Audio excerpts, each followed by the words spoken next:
Hello, everyone. Thank you for joining us for the 2021 Ag Outlook webinar, sponsored by the Citizen State Bank and Home State Bank and Terra Financial Crop Insurance. We have a great lineup of speakers today, but first I want to introduce to you Kirby Smith, the Market President for Gossel, who will be speaking briefly about the Citizen State Bank and Home State Bank. Good morning, everyone. On behalf of the Citizen State Bank, I'd like to thank you for joining us for our 2021 Ag Outlook webinar. As Tyler said, we've got a great group of panelists today with knowledge and insights we think will really benefit you on your operation. The Citizen State Bank prides itself on our reputation as an agriculture bank. We're committed to being the first choice for ag finance in Central Kansas. That commitment starts out with our shareholders. The Gehring family has deep roots in Mound Ridge and Central Kansas agriculture, and believe that agriculture is the backbone of the communities that we serve. They've been involved in ag for over 100 years and take the lessons from long days in the field to our days in the office. That continued focus will be what guides us through the future. We also have a very experienced loan staff who know the hard work and reward of production agriculture. We're all owners and have personal experience or partners in various enterprises within production ag.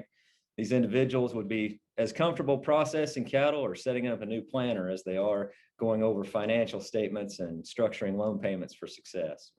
We feel this is a true strength of our organization because we know what you go through on a day-to-day basis and how you make your decisions. No matter what type of operation you have, we have somebody with the experience and the knowledge to help you with your needs. We also work very hard to search out valuable information and opportunities for our customers to be more financially secure.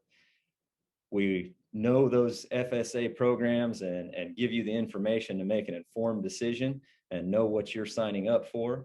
We also experienced a lot with the PPP program in the last few years, or last year. If you saw in the last few slides, we did over $30 million worth of PPP loans for our surrounding communities in the last year. So that's a huge influx of cash into our area, and we feel like that has been a great benefit for all of our customers. COVID has changed the setting and some of the routines in our customer interactions, but with your help and understanding, we feel we've continued to provide a high level of customer service. In the past, we were able to host things such as this in an in-person setting, which gave valuable opportunities to network with your peers and with some of the presenters. Unfortunately, with the situation right now, that's not a viable opportunity for us. So I appreciate you joining us in this new delivery method.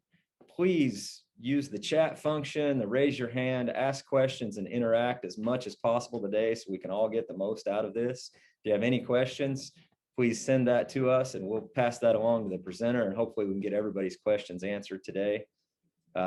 Thank you again. Hopefully in the near future, we can get together and have a good meal and a dessert and enjoy that networking opportunity. As farmers, two things we depend on the most for our level of success is Mother Nature and markets. Unfortunately, we don't have any way to control either one of those. The best we can do is gather all the information we have and make our decisions based off what that information is telling us. Today, we're going to hear about the current market and weather situations and possible changes for 2021. No matter what happens with either of these areas, the Citizen State Bank is going to be here with you through the good times and bad. For any banking questions you'd have, please visit our website, give us a call, or schedule a visit for an in-person meeting. See what we can do for you. We share in the success on your operation and certainly feel like you share in the success of our organization. Thank you again for your participation today, and please enjoy the presentations. Our first speaker today is Trent Malachek, who is an area agricultural economics specialist with Oklahoma State University. I will now turn the meeting over to Trent here. All righty, everyone. Sorry about that. Got going here. And as Tyler and I talked before this meeting, and we talked about what you guys might want to hear. We discussed cattle outlook, and I'm going to try to attempt to cover some of the fundamentals and some of the technical analysis that I find pertinent here. We're coming up into a very important time in cattle markets in terms of marketing wheat pasture calves and that glut of animal that we're going to see coming through markets here towards the end of February and through March. And then, of course, looking at rebuying calves for a lot of that Western Oklahoma, Western Kansas grazed out areas. So, it's going to be pretty exciting. We've got a lot of basis information to concern ourselves with coming up on that, which I don't have a whole lot of outlook in terms of thinking about that. I just thinking long-term about where cattle markets might go. We'll touch on it in that capacity. But looking forward, some of the big concerns, obviously, and I think you guys will hear more about grain prices later on, but the 2021 cost of gain is going to be something to watch and be concerned with moving forward. That is going to be what affects our basis numbers the most and really affects those local prices. And I've been a little bit happy with what I've seen cattle prices do recently in terms of higher corn prices and the reaction that we've seen. We have seen pressure, which you would expect. Hopefully all of us are diversified and we've got grain and cattle, so we can benefit either way those go. Cattle have been a real lifesaver through the last several years in terms of supporting our bottom line and supporting our cash flow in our operations. So, cattle might take a little bit of a backseat in terms of profitability if grain prices keep going up, but that's okay. And beef demand remains strong, and that's been very important in terms of where we've seen cattle prices being able to hang on to and go. And maybe even a little bit boring when you think about what cattle prices have actually done over the past several years. We'll look at a slide that details that, and it's just been remarkably constant when you take out a couple of years there in 14 and 15. Prices in 21, is it too early to tell? Like I said, we will probably more of a negative tone throughout the whole year. We will expect in cattle markets as opposed to any real expectation of a bullish run. Again, barring something crazy happening in grains. If we do see grain prices continue higher, we will continue to see some of that pressure on cattle markets. But that's not to say that we're going to see some big drop in cattle prices. Again, if beef demand remains strong, we will maintain current levels because there's no substitute for beef for a lot of producers. And we saw that through recession times. We saw that through the drought in 2011.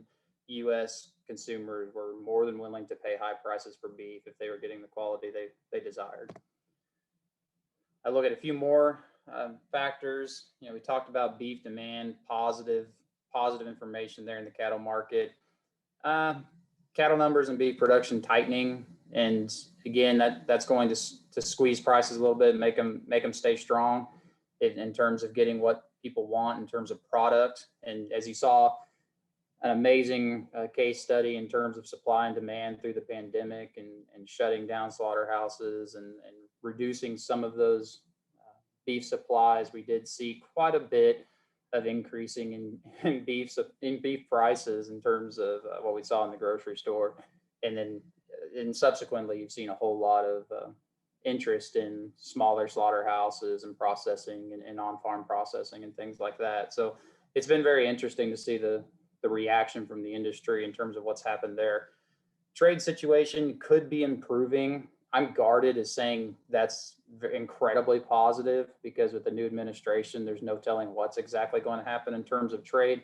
And with the pandemic still being very much controlling markets as a whole, we see some of those impacts diminishing, but we're not back to where we started. So again, watch trade. It could be improving. We have seen some of those foreign countries come to the table and interested in buying product, but again, consider that as guarded.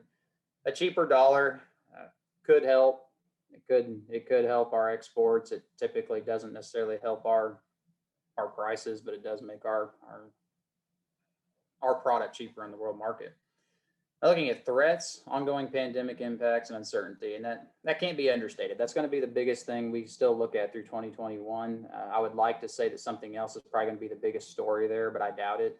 And that's going to certainly, until more people get vaccinated, more restrictions are lifted, we're going to see a lot of restrictions in place there, and it's going to be difficult. We saw whenever the restaurants went down and weren't able to open, how much of an impact that was to the beef industry and beef demand, and how that reduced prices for our products. So again, think about that as something to be concerned about. U.S. and global recession, whether or not this actually happens or how much of a recession you expect that we could be in. The pandemic has definitely reduced markets. You know, they have done some serious recovery recently, and that's been good. But again, it's amazing what can happen in a short period of time, and that's what we have to guard ourselves against. No matter what I say, I've been doing this long enough that I am starting to make less predictions and starting to harp more on just protecting yourself from whatever is going to happen, good or bad. You definitely have to have something in place there, risk management wise, to protect yourself against these markets, because none of us are smart enough to know exactly what's going to happen.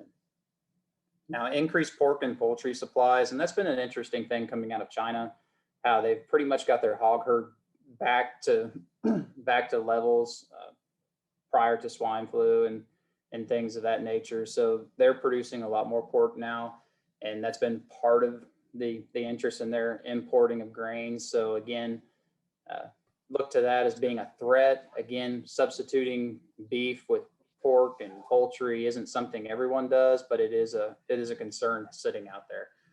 And drought and feed markets. Again, we talked some about that already. All right, so I like to show the next couple of slides to a lot of my producers, and hopefully some of you are, or maybe all of you are new to hearing me speak, so that you probably haven't seen this before. But back in October, we were getting a lot of questions about whether or not we were even going to have wheat pasture for these cattle.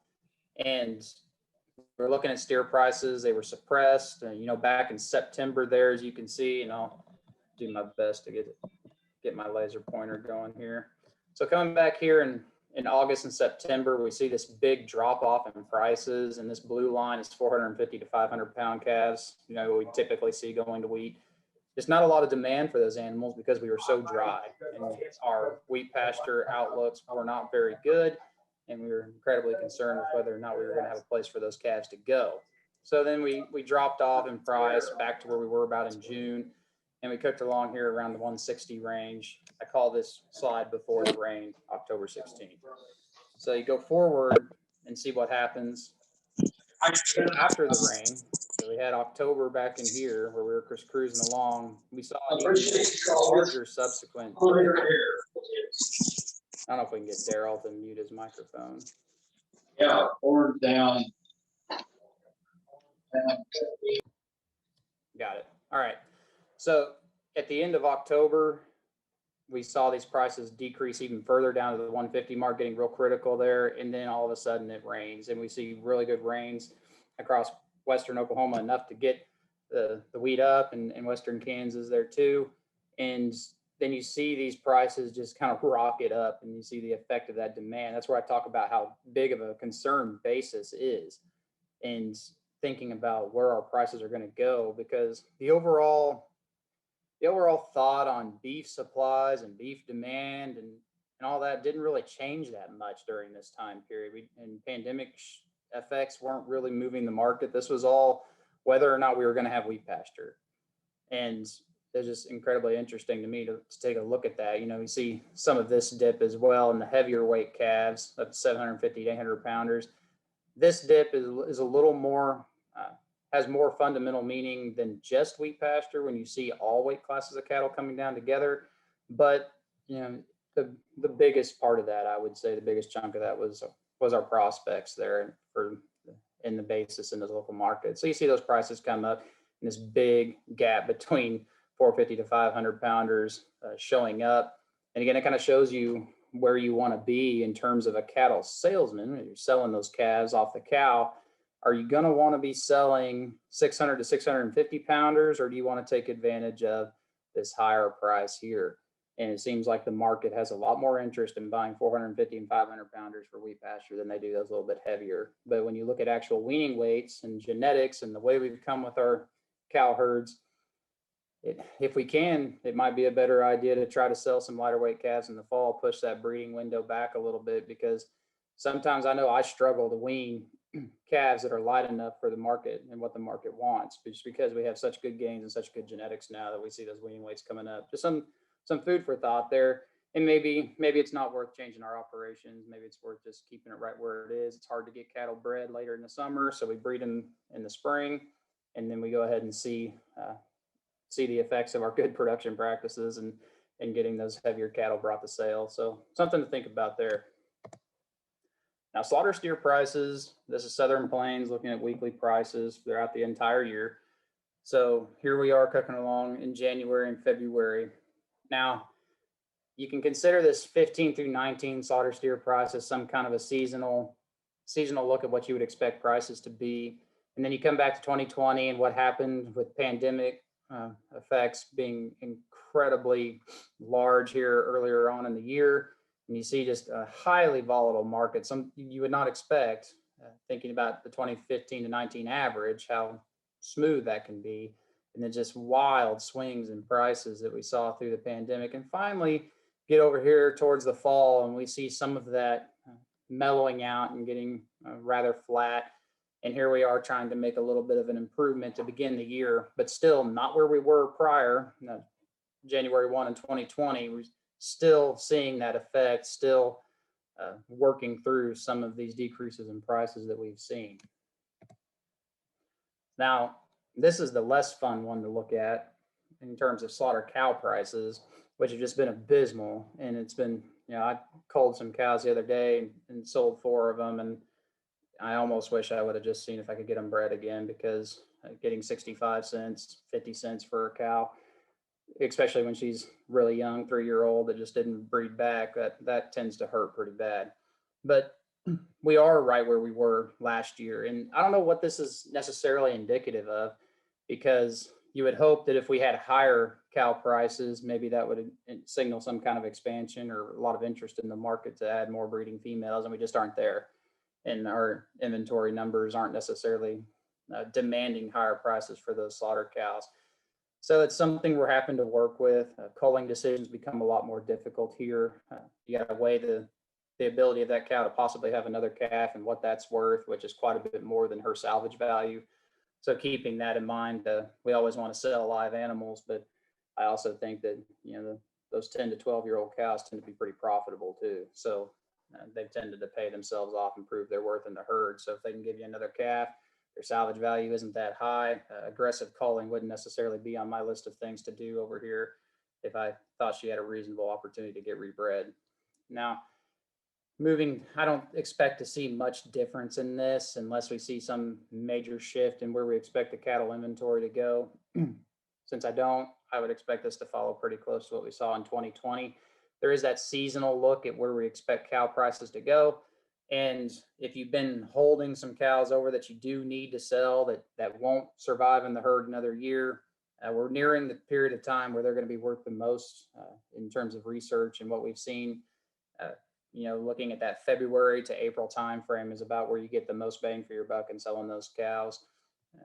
And they tend to flatten out here, as you can see, in April, and there's not much price change through the summer until we get to the fall feeding period. So keep that in mind, getting pretty close to needing to market those if you have to, but aggressive culling isn't necessarily something I'm interested in. January 1, total cattle inventory. So this is for 2021, we're expecting 93.6 million head. That's down 0.2%, which is negligible, whether or not that even matters. We're pretty much just staying right there where we were last year. And there's a lot of interesting things to be seen from this graph. And I don't know how often you've seen this graph shown, but it goes back to 1961. And we saw the most cattle numbers we've ever seen back in here in 74, 75, in that time period, over 130 million head. Probably never going back to that again, unless we have a whole lot more people in this country and a whole lot more demand. We've increased the beef supply per animal, and carcass weights are larger. So we're producing more with less, we're more efficient. So we've seen these cattle inventory numbers come down, but thinking about where we're going to go in the future, which I think is very interesting. You kind of have to go back to 2011, and I would love to not talk about that anymore, but we kind of have to. When you get back into this drought period here in 2011, where we were trying to expand at this point. And again, you may have heard this story told before, but that was probably going to be the start of another cattle cycle back in that time period. We wanted to expand. The market was getting signals, even, coming back here into 2006 time period where you see this little bump here. We were really getting good signals that we wanted to expand the cow herd. And, these are roughly 10-year cycles, 7 to 10 years, sometimes a little bit longer, but here recently, the cattle cycles are much more narrow. They're much shorter. So we had to have drought reduced liquidations on a massive scale all across Oklahoma, Kansas, Colorado, New Mexico, and Arizona. We saw these cattle being sold because they ran out of food. And we drove this cattle inventory number down to very low, below 90 million. And we were able to finally turn that around once we got rains and come back up. But where we're at now and where we were back then is roughly the same level. So you have a lot of livestock economists talking about whether or not we're going to continue to expand or whether or not we're getting to the point where we need to shrink. And with cow prices, slaughter cow prices being so terrible, you would almost anticipate that we were in some kind of a cattle inventory reduction. But thinking about where we were, if you assume in 2011 and 2010 that we were wanting to expand and we knew what we needed at that point and things haven't changed that much, you might expect that we were wanting to expand now. And again, the fundamentals aren't really panning that out. They aren't really giving us a clear indication. We're just kind of cooking along sideways and not changing very much. But thinking about that, probably a little more positivity in terms of adding cattle as opposed to reducing that cattle inventory number, in my mind, just looking at where the fundamentals that have caused what's happened in the past decade or two and where we might end up in the future. Probably have a hard time testing this 1996 high. And I think these cattle cycles are going to be much less pronounced. Again, you won't see these huge peaks like we did back in the 70s and maybe not even like we did in the 90s, the last real clean, long cattle cycle we had. Maybe they are just going to be these little tiny bumps on this line where we expand a little bit and then we reduce a little bit and then we just keep going along with pretty much the same number. All depends on how efficient the industry is and how fast they get those signals. And price discovery is probably at its best and most efficient now. So maybe that's part of what's causing some of that muted cattle inventory cycle. So some more information thinking about, are we expanding? Are we not expanding? Again, going back to 2011, heifers held as beef cow replacements was at its all-time low there on this graph going back to 1991. Again, we couldn't keep anything due to that drought. Then we aggressively expanded and added a whole bunch of females here in 14 and 15, which negligible as to whether or not those animals are making money yet.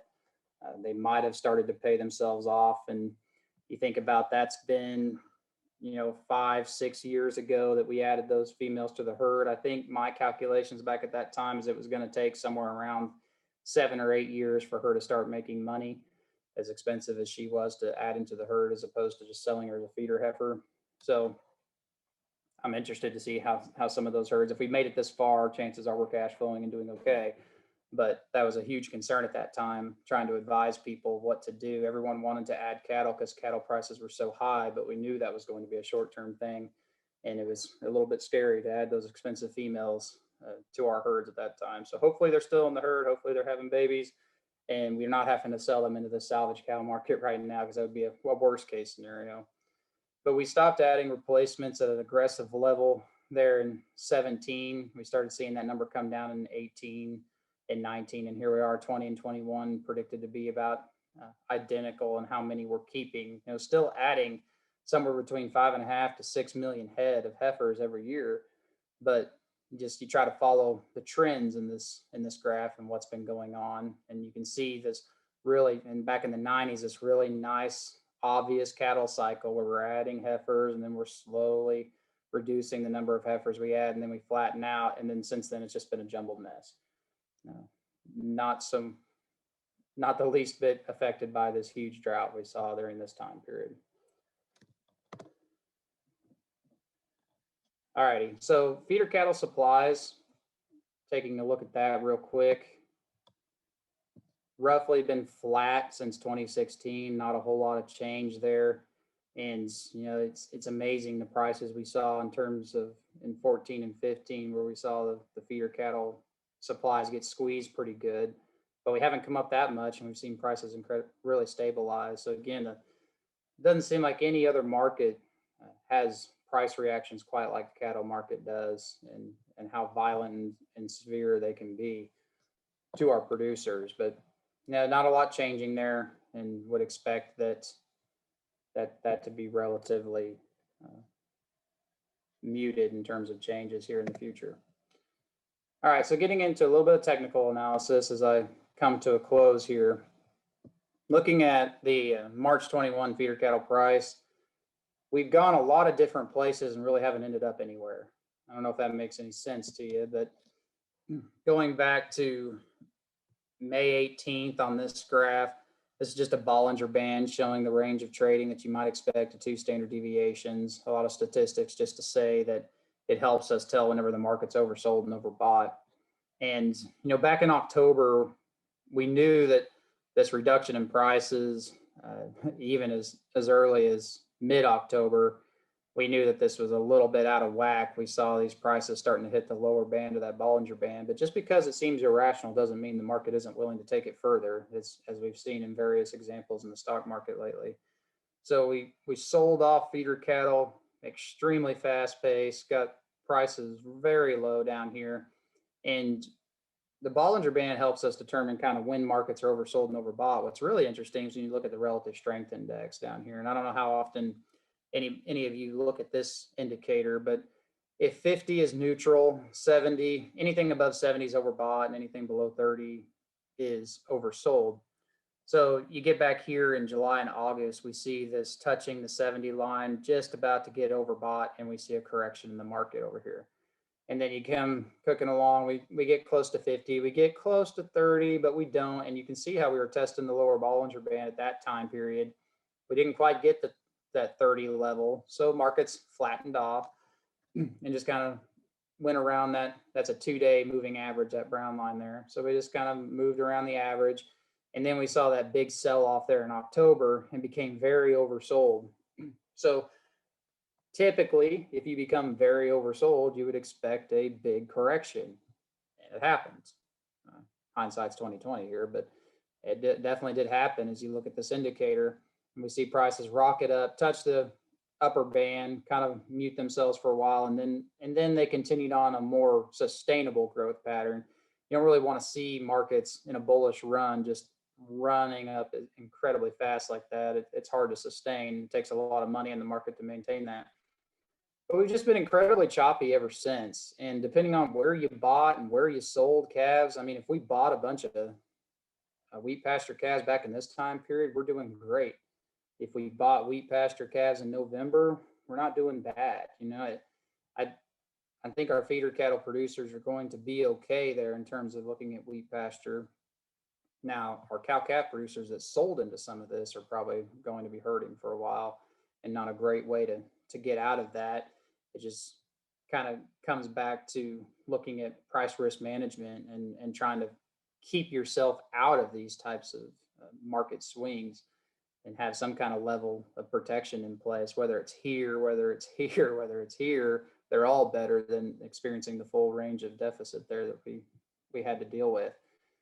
Now, I don't know if we're going to get our wheat pasture calves sold into this relatively quiet market, sitting at 138,650 here, doing okay. We're sitting right at 50 on the relative strength index. So we've got a range here, and sorry that it's so huge, but 132 to 142 where the market's going to be comfortable trading, and volatility has just shown that it's willing to do that, especially with the strength index at 50.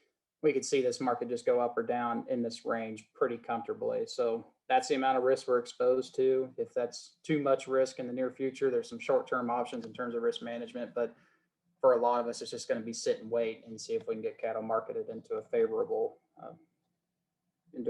market.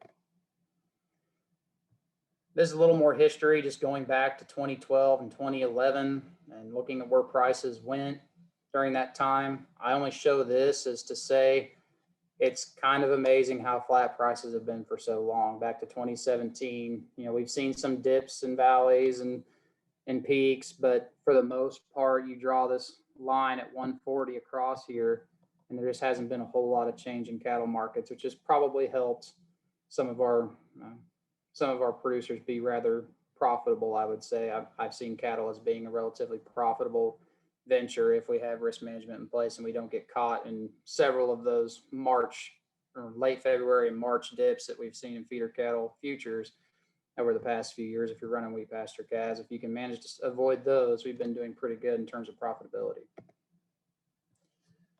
So hopefully several of you are familiar with LRP. I wanted to show the changes because I think they're outstanding for our producers and we'll have even more producers interested. I don't know if I had any reservations when it was subsidized at 13%, but now that it's subsidized at 35% and greater, I have nothing but good things to say about it. The only thing that you might hear people upset about LRP is if they get caught getting squeezed by basis or something like that, and the LRP doesn't capture some of that basis. I could talk for a whole hour about how LRP losses are calculated and how the feeder cattle index is calculated, so I won't go into that. But if you don't have just pot loads of cattle, or even if you do, with the current subsidy rates, I can run examples where LRP is cheaper than put options. Now, no minimum contract load rate, 1 head to 6,000 per endorsement, 12,000 head maximum per year. I think that's going to cover most of our producers that we're talking to. You can sell livestock whenever you want, up to 60 days before the sale's closing. So if you have that ending date, you can sell 60 days prior to that. They're not limiting you there in terms of marketing those calves. Premium not due until the end of the endorsement period. So it's great to have insurance and not have to pay until you sold the calves. That's fantastic. New endorsement options for unborn cattle for the cow-calf producers. So if you have a general idea of how many cows you have pregnant and you want to protect those calves now, you can do that even if they're unborn. Getting right here towards the end, I thought this was interesting. You probably heard a lot of press that cattle markets are going down because grain markets are going up. This is just a percent change chart looking at corn going up 59% since August 17th, and cattle have gone down 4% since August 17th. It's not a one-to-one, and I would say this is probably overall good. It's probably adding more farm profitability total than it's taking away from any one producer, unless you're just cattle or just grain. If you're diversified any at all, I think this increase in grain price is going to be good for everybody. With that, these are my best guesses. I didn't predict prices would do what they do, so remain cautious. I'm always going to be a big proponent of risk management. I think from what it sounds like, you have a lending institution hosting this webinar that is obviously familiar with what you need out there. So again, consider futures contracts, put options, LRP, something to protect yourself against this, because if any of us are here talking to you for free, it's because we're not successful in trading futures. So take that for what it's worth. With that, my office puts out a podcast weekly, and you can find that on Apple Podcasts and Google Podcasts and Spotify. It's called Extension Experience. And we talk about just random ag topics from the agronomy, econ, and livestock side. With that, Tyler, I'm going to stop sharing here. Next up, I want to introduce another sponsor for today's webinar. That would be Terra Financial Inc., who with crop insurance, who is represented by Jacob Daly this morning. So real quick, Jacob wants to say a few words and talk about Terra Financial crop insurance. So I am going to turn it over to him. Awesome. Thank you, Tyler. Appreciate the chance to just kind of speak a little bit. I kind of filtered a little bit through the attendees list and saw a lot of familiar names and operations. So, but if any of you guys don't know who I am, my name is Jacob Daly, as Tyler said. I manage Terra Financial Inc., specifically our crop insurance agency or business. We've got 13 agents spread out across central Kansas. And I guess the first thing I'll say is we have, to Trent's comments, we have had a lot of success using that LRP product to give our diversified guys, our ranch-only clients, a lot of protection, starting all the way back through the beginning of the pandemic and even before. LRP is a product that that works really, really well. Obviously, it doesn't fit in every situation like every insurance product. Really kind of look at your operation and the specifics, but we've had a lot of success really finding ways to implement that and to really manage risk. But For those of you guys that are familiar with Terra, we usually do 2 rounds of update meetings every year, usually around, kind of beginning of fall and beginning of the new year. Obviously, like everybody else, COVID has kind of changed the way we do things. And we're going to be doing our spring update meeting in a webinar format, very much similar to what you guys are on right now. So that's scheduled for the 23rd. So 2 weeks or so from now, we're going to be going over a lot of things, really kind of leaving a bunch of time for question and answers. We're going to drill down into what we can expect for crop insurance, whether that's pricing. Obviously that's what's on everybody's minds right now. If your commodity is worth more, what does that mean for my insurance? And so that's going to be a big topic we're going to talk about and kind of do some expectations, things like that. We're going to dive into the ARC PLC decision and just general farm bill things as well. I've seen some things from certain FSA offices that they've been looking to get that decision a little bit earlier than the required March 15th deadline. If that's something that you find yourself in and you're looking at maybe making a decision before March 15th or before our update, feel free to reach out to any of us. We have access to a lot of data, a lot of tools, a lot of different ways to look specifically at your operation and what election or what decision or strategy would work best for you in your situation. So, but we will talk about that and a few other things related to that type of decision making during the update. But really the big thing for us this year, there's a number of changes for crop insurance, but the big thing for us is opening up insuring double crop beans or following another crop beans. We've had some ability to do that through written agreements. They're a little bit time consuming and sometimes not always the best fit for a lot of operations, but for a majority of our central Kansas counties, we now have the ability to insure double crop beans just like we would any other crop. So we've got county averages and the whole gambit to really figure out if that's something that you haven't done, if that's something you can think about now based on prices and insurability, if that's something you've always done and you've got history that's good and we want to use that, we can kind of walk through how to arrive at what your yields are going to be, what your guarantees are going to be. And like most things in crop insurance, it gets awfully complicated. And so that's where we step in and really make sure that we understand it for you and that we can advise you exactly the way that you want to do so you can get the most out of the program. But with that, I invite you guys to get everything you can out of this webinar, and I invite you to also register for ours. Like I said, it's on the 23rd at 3 p.m. Easiest way to register for that is just go to our website, terrafinancialinc.com. It'll pop up a little box, say can I register, and type in your information just the way you did for this one. So if you have any trouble with that, feel free to email me or any one of our agents at Terra Financial. We'll also be sending out a few emails here the next week or two to remind you and show information for our webinar. So again, I thank Tyler and Kirby and Home State and Citizen State Bank for the chance for me to kind of plug our event and appreciate the opportunity, and thanks again.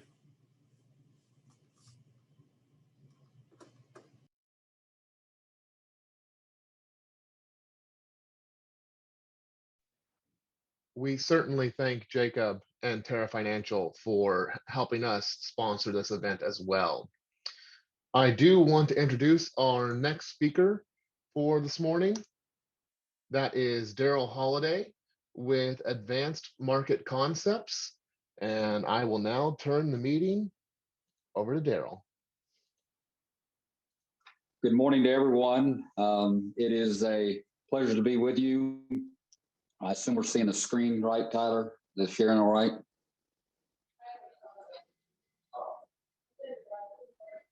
Yes. Okay, good. Okay.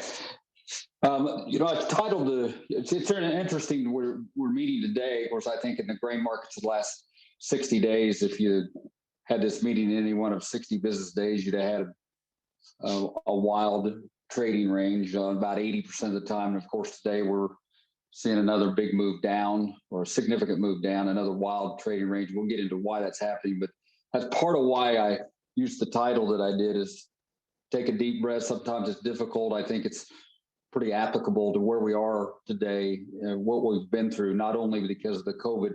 And you're talking to someone who actually had COVID back. I spent Christmas Day in the hospital trying to get my breath. And then on the other hand, I think many times it's in this whole weird setup of the situation we've got in the grain market with the big move that we've had up since October. I think sometimes we have to try to catch our breath and understand what's going on. And that's kind of been my motto today. Whoops, about that.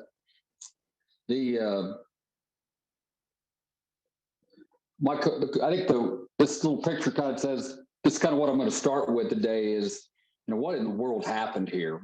How did we go from last spring, early summer, when everything looked like we were in we had the pandemic hitting and what was going on and really what happened. So I'm really going to do a real quick timeline. I apologize. I'm going to move pretty fast because don't want this to get bogged down in history, but I think it's sometimes setting the perspective about where we're at today and where we've been is pretty quickly. If you go back to October of 2019, U.S. was still involved in the U.S.-China trade war. I think sometimes I forget about the fact that just 18 months ago, we were still involved in that trade war. It had been pretty difficult, obviously. We were coming off a very wet year in the United States, and crop went in late, record prevented planting. At the same time, USDA was raising crop yields and also raising, and had a higher acreage number. According to them in 2019, we barely lost any corn acres. As a matter of fact, the reality is, if you look at the reality of the thing in 2020, we didn't plant any more corn we didn't in 2019. So China would liquidated half their hog herd because of African swine fever. They were beginning to show signs of change, but the reality is their inventory numbers were down half as much. It doesn't take a rocket scientist to understand they need half the corn and half the soybean meal they needed when they have on the hog side as a result of that. Therefore, that was reducing their need for corn and bean. When they did, what happened is when one of the things that's really important to look back at is to understand that when they were in that liquidation mode, they still needed corn and beans, but they were in the middle of this trade war with us, and what they did is simply pulled their reserves out of corn and soybeans, their corn and soybeans and even wheat reserves to some extent, because of the lack of imports out of the United States. And that, they paid big price for the war. They bought a lot of beans at about $3 over the market out of South America when the thing first started. And of course, then the African swine fever kind of changed things a little bit, changed it dramatically. So by December 2019, U.S. and China had signed a phase one trade deal. I think a lot of people they'd begun to rebuild their hog herd pretty aggressively. China, they wanted to not only did they, so as a result, they needed to rebuild those grain reserves. It wasn't hard for them to sign that agreement. In late December, though, we got the agreement signed, and it literally almost felt like hours afterwards, we were getting news of some doctors in China reporting problems with a new virus in people near Wuhan. One of the things that we want to talk about is when you look back at that and we had the phase one trade agreement, this is actually a slide that I put in here that we used last winter, January and February, until we cut off all presentations to some extent, because there was a lot of people really poo-pooing the phase one agreement that China really wouldn't come in and do much. And it really wouldn't be a factor. It really wasn't a big deal, and they wouldn't follow through. And I have connections with a consulting firm in China. Basically, we trade information back and forth. But they had provided me their estimation of how China could actually meet that $41 billion worth of imported goods. Once again, they're probably not going to quite get there in the phase one or in the year one, but I think they'll certainly get there in year two. And it's just interesting if you look down through those numbers. They were estimating 45 million tons of soybeans bought from the United States. They could do that. They're going to push 40 million this year. It's going to be a record amount. So that's a big number. They're going to buy a lot of new crop. Corn's 8 million tons. In reality, they've gone beyond that. Wheat, they haven't quite got 5 million. They probably bought 8. They're buying a tremendous amount of sorghum. They're going to meet those needs. We're seeing more DDGs. They've obviously bought a lot of frozen pork.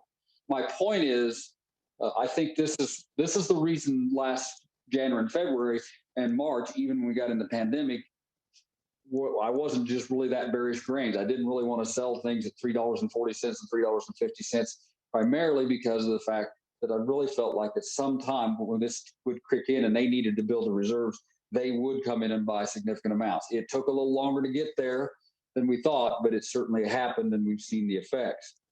When we got to January and February 2020, of course, things got a lot worse. The focus was on the spread of the virus on a daily basis. It sounded like every day we were just monitoring where it was. And China went into lockdown, and their interest in buying U.S. commodities was very low, even though we had this trade agreement. That's really the COVID-19 situation is really what delayed most of the buying from China. Much of the world was restricting air travel to Europe and locking down. March of 2020, of course, the U.S. went into complete lockdown because of COVID at mid-month. China was actually improving somewhat slightly, but China was still buying limited amounts of U.S. commodity. They were just mainly getting started. They were buying pork. They'd been buying pork, and really through other agencies in other countries, but they really could, through the phase one agreement, you could see them buying the pork because they needed that. All the markets were under extreme pressure because there was concern about the lack of buying interest on the behalf of consumers. Specifically, I remember we talked a lot about vegetable oil and meat when we got into the March and April lockdown all over the world. Because the food services went out, that vegetable oil and meat would be in big trouble because of the complete shutdown of food service. I want to make note of that very last point because, and I know you just finished a livestock or cattle presentation, I'll have some comments about, I think this is a good example of something where the consensus was one thing and the reality was completely different. Well, I think we've learned a lot about the consumer in this COVID-19 crisis, during the pandemic, which I'll want to address here in a little bit. But the reality is we had a situation where the store shelves became empty across the United States on many, many, many products. Okay, and we all know that. April, May of 2020, U.S. remained in lockdown except for what we call essential workers, which we won't address today, other than I think as livestock producers and even as grain producers, but more in the livestock sector, you ought to be asking yourself in the big picture, it's what we've done in understanding what essential workers are. It's become a political nightmare. I remember having arguments over the phone with people that were didn't understand why we didn't demand workers go back to work. And they were telling me that on the other side of the phone while they were sitting in their pajamas at home doing their work. I demand that those workers need to get there and start slaughtering cattle. This country became somewhat hypocritical about the whole thing, and and what's happened, and I don't know if you talked about in the previous session, I didn't get into all of it, but one of the things that's happened that I think you need to be aware of as a livestock industry is reality is it takes a lot more money to get somebody in the packaging industry. One thing happened is in these processing plants, the workers have now figured out they got a lot more leverage. It's kind of like a good offensive lineman for the Kansas City Chiefs. Going to have a lot more leverage in the upcoming year on the contract talks. The same had happened in the livestock industry. And we got a long way to go with what we consider to be essential workers. And I think it's created a tremendous disparity of political problems. And that's why I said that's exactly what we were talking about. Is we had problems getting workers in place. We also had, of course, COVID during that April, May 20, which was really one of the worst time periods in the livestock industry we've ever had to go through. U.S. corn and soybean planting was at a record pace. We went in really at an incredibly good fast pace. China was basically in full recovery mode from the virus, not completely, but I would say they were there, and we were still obviously really struggling, and they were showing some signs of buying interest, also several signs of the politicizing of the virus and the overall response. I don't think no matter which side of the spectrum you're on, one of the things that's disappointing as economists is that we've started to see the virus become a political football on both sides of the aisle, a real messy situation, and as if we needed something else in the United States to create that situation. And USDA's May supply demand projections for all grain soya were very bearish. Just to go back in May of 2020, they were projecting 180 bushel corn yields, 52 bushel soybean yields, big acreage, large acreage increases, and ending stocks at numbers that were just burying the market. And that's why we were in trouble. June through September of last year, then we kind of had these. Once again, I'm just summarizing. We saw the U.S. COVID stimulus become reality. CFAP was included. We had a lot of stimulus money going to agriculture. the politicizing of the virus became viral. It wasn't just starting; it got going. I think it is fair to say that healthcare workers in the United States and around the world learned to look how to handle the virus much better. No question about that. We did see the meat processing in the U.S. move back to some resemblance of normal, but live supplies certainly were still backlogged, and the processing costs are higher due to COVID adjustments. And we've seen that continue to be a factor. U.S. corn and soybean crop ratings were extremely high, very high. Acreage numbers began to come down because we saw people, because the prices were so low, which I know we just had the crop insurance person on, but I personally, and we've seen I've always felt that the prevent plant option in the crop insurance was one of the bigger frauds that we have in this country as far as deal with crop insurance. I'm not meaning the prevent plant doesn't exist. I'm simply saying if you go look at the prevent plant, for example, last year was a good example. Once again, we had North and South Dakota just put a bunch of land prevent plant, and to be honest with you, you could have planted every acre if you'd wanted to. If the price got low enough, there was an incentive not to. One thing I want to mention to you, I think there's been a new rule put in place for prevent plant, and it really probably won't apply to anybody that's on this, but it will affect acreage to some extent, in that if you have not planted and harvested a crop on that land in the last 4 years, you won't be allowed to put it in prevent plant. For many of you, you go, well, my gosh, that's never going to happen. There's a lot of the ground in the North and South Dakota areas that will fit in that category, and they will no longer, this year will not be eligible for prevent plant, no matter how wet it is, based upon the new rules. China buying interest picked up in the grain sector late in the summer. We could see it starting to develop in the soybean complex, see things starting to pick up, and was the overall price psychology was negative, but also we were starting to see some real movement in the oilseed demand and the vegetable oil market, and that's really kind of got us where we got started. Oh man. When we got to October, December, we started seeing large purchase of U.S. corn and soybeans, specifically soybeans by China. Very evident they were clearly trying to build the back reserves. Also, their overall demand was increasing. Of course, you're trying to take your hog herd from half the size to get it back to near normal where they were before the ASF. And keep in mind, I think it's really important to remember about that is when they went into the African swine fever situation, about 20% of the hogs in China were what we call backyard slop hogs, and they were raised in their backyards, fed a lot of things that were not necessarily corn and soybean meal. As a matter of fact, many believe that a lot of the African swine fever problems they had, basically the transmission of it was because of these hogs. They were raised in the cities and the suburbs. That basically has gone away. Basically, China has outlawed those and now built back really, really, really efficient and ecologically efficient, biologically efficient, genetically efficient hog herds in very efficient facilities. Now they already had that going on before the African swine fever hit, but the new population of hogs in China is when it gets to 100%, they will be using more corn and more soybeans or soybean meal for those rations.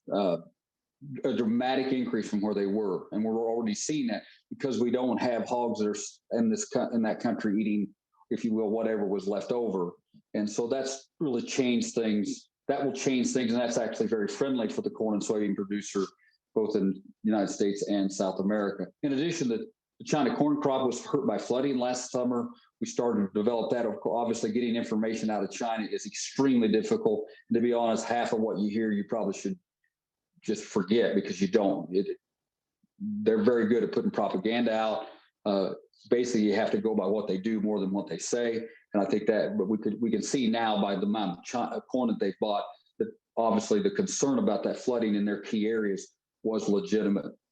The buying spurred additional buying. I think it's one thing that we sometimes forget. I'm kind of disappointed in USDA's numbers yesterday, and they haven't really recognized that. But we started to see a lot more buying when they bought. South Korea bought, Vietnam bought, Thailand bought, Philippines bought. In other words, kind of Me Too buying in Asia. We certainly saw that occur. USDA continued in October, December to lower U.S. corn and soybean yields. So all this talk about really good yields and really good conditions, they came in with continually lower numbers. Now, I want to pause here a second. I don't want to spend a lot of time on this, but I know some of you maybe follow with me, and I want to make sure I'm very clear here. when you look at where USDA ended up for 2020 yields on corn, let me just give you an example: 172 and in 2019, basically 167.5, or let's just call it 168. I have a little different theory. Though I don't want to be classified as a conspiracist and be thrown in jail in today's environment, but it's not really conspiracy. I just think it's a reality. I don't want to spend a lot of time on how USDA gets to their production numbers. But there's some things I don't think people truly understand on how they do what they do. I'm talking about NASS and the production number. And it's really important. If you really understand what's going on, especially in the corn market, I think you have to understand this a little bit. USDA really uses their stock report numbers, like September 1, what's our inventory? December 1, what's our inventory? They use those numbers as much to come up with their yield numbers and production numbers as anything else. Now, obviously they're out in the fields and they're doing surveys. That's very important, but stock numbers tell them a lot. Okay, when we go back to 2019, I will always be in the theory that they way overstated 2019 crop. I think one of the reasons they found themselves short of that their inventories didn't add up on September 1 of 2020, and then we're even worse on December 1 of 2020, is that they were still using bad data from 2019. I don't think they anyway understood the huge decrease in test weights that we saw on corn across basically the upper Midwest and off of that 2019 crop.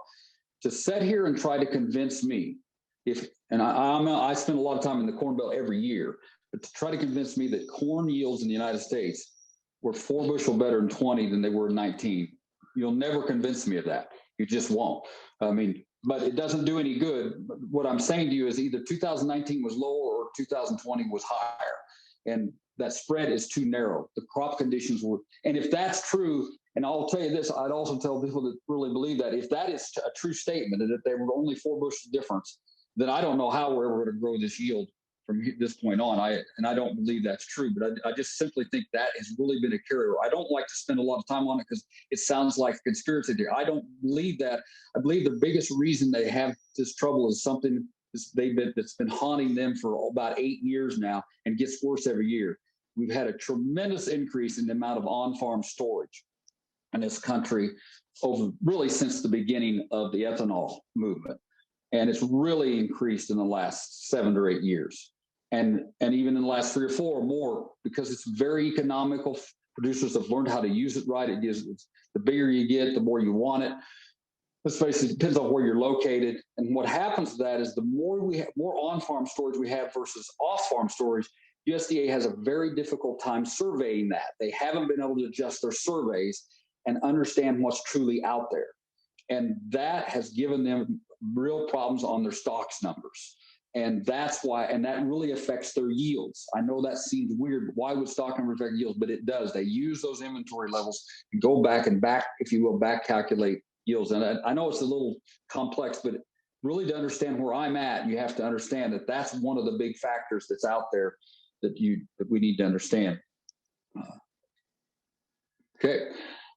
Got to January and February of this year, so we can get caught up. The changing demand picture, along with some supply issues, resulted in the most dramatic shift in supply-demand outlook from May 20th to February 2021 in history. In other words, every year, the May of the year before the season starts, USDA is out with their supply-demand numbers for the upcoming new crop year. And they change them every month. From May to this February, even with using yesterday's numbers, it's the most dramatic change that we've ever seen in ending stock projections. Okay, it's really not even close. I'll show you. Beef processing margins remain large. Strong demand for oilseed protein and feed grain, along with supply reduction, has pushed ending stocks in the U.S. world down to levels that require price to elevate enough to ration the use, which we know we've been doing. This has been a demand-led market. Oops. This chart is one that I think you should make note of. If you want to look at big picture, this is what's happened. If you look at the crop years back to 15, 16, and put this year, and if you look at May of every year, and then look at the February as we get in the middle of the crop year, and you just look at coarse grains, which coarse grains would be corn, sorghum.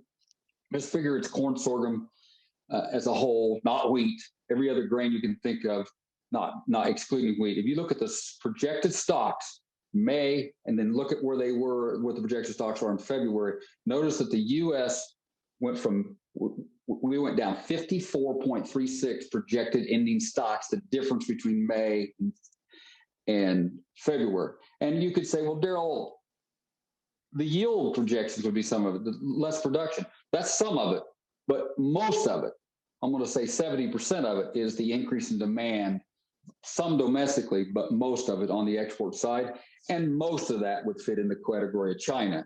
That's where most of where your 54 million tons comes from. That is a dramatic shift, and it changed the psychology even as we speak, even as we're down today. I'll get to that in a little bit later.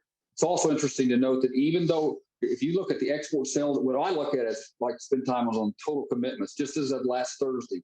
This is the total commitments. A commitment is we've bought the soybeans, if you will, or we've shipped them out. In other words, I've bought. So the total amount of beans that have been committed, in other words, there's a contract to buy them, or they've already been shipped in this crop year is up 82% from last year. You'll notice the corn up 146% increase over the previous last year. So these across the board, we've had good increases or decent increase or steady numbers across the board. And those are, no matter how, I think the disappointment from off of yesterday's numbers is USDA looked at this and said, okay, yeah, but we're not going to go up as much as everybody thinks. Now, they're still projecting a very large corn number, and we'll get into that a little deeper. Did we learn anything from this mess that we've been through from a COVID standpoint?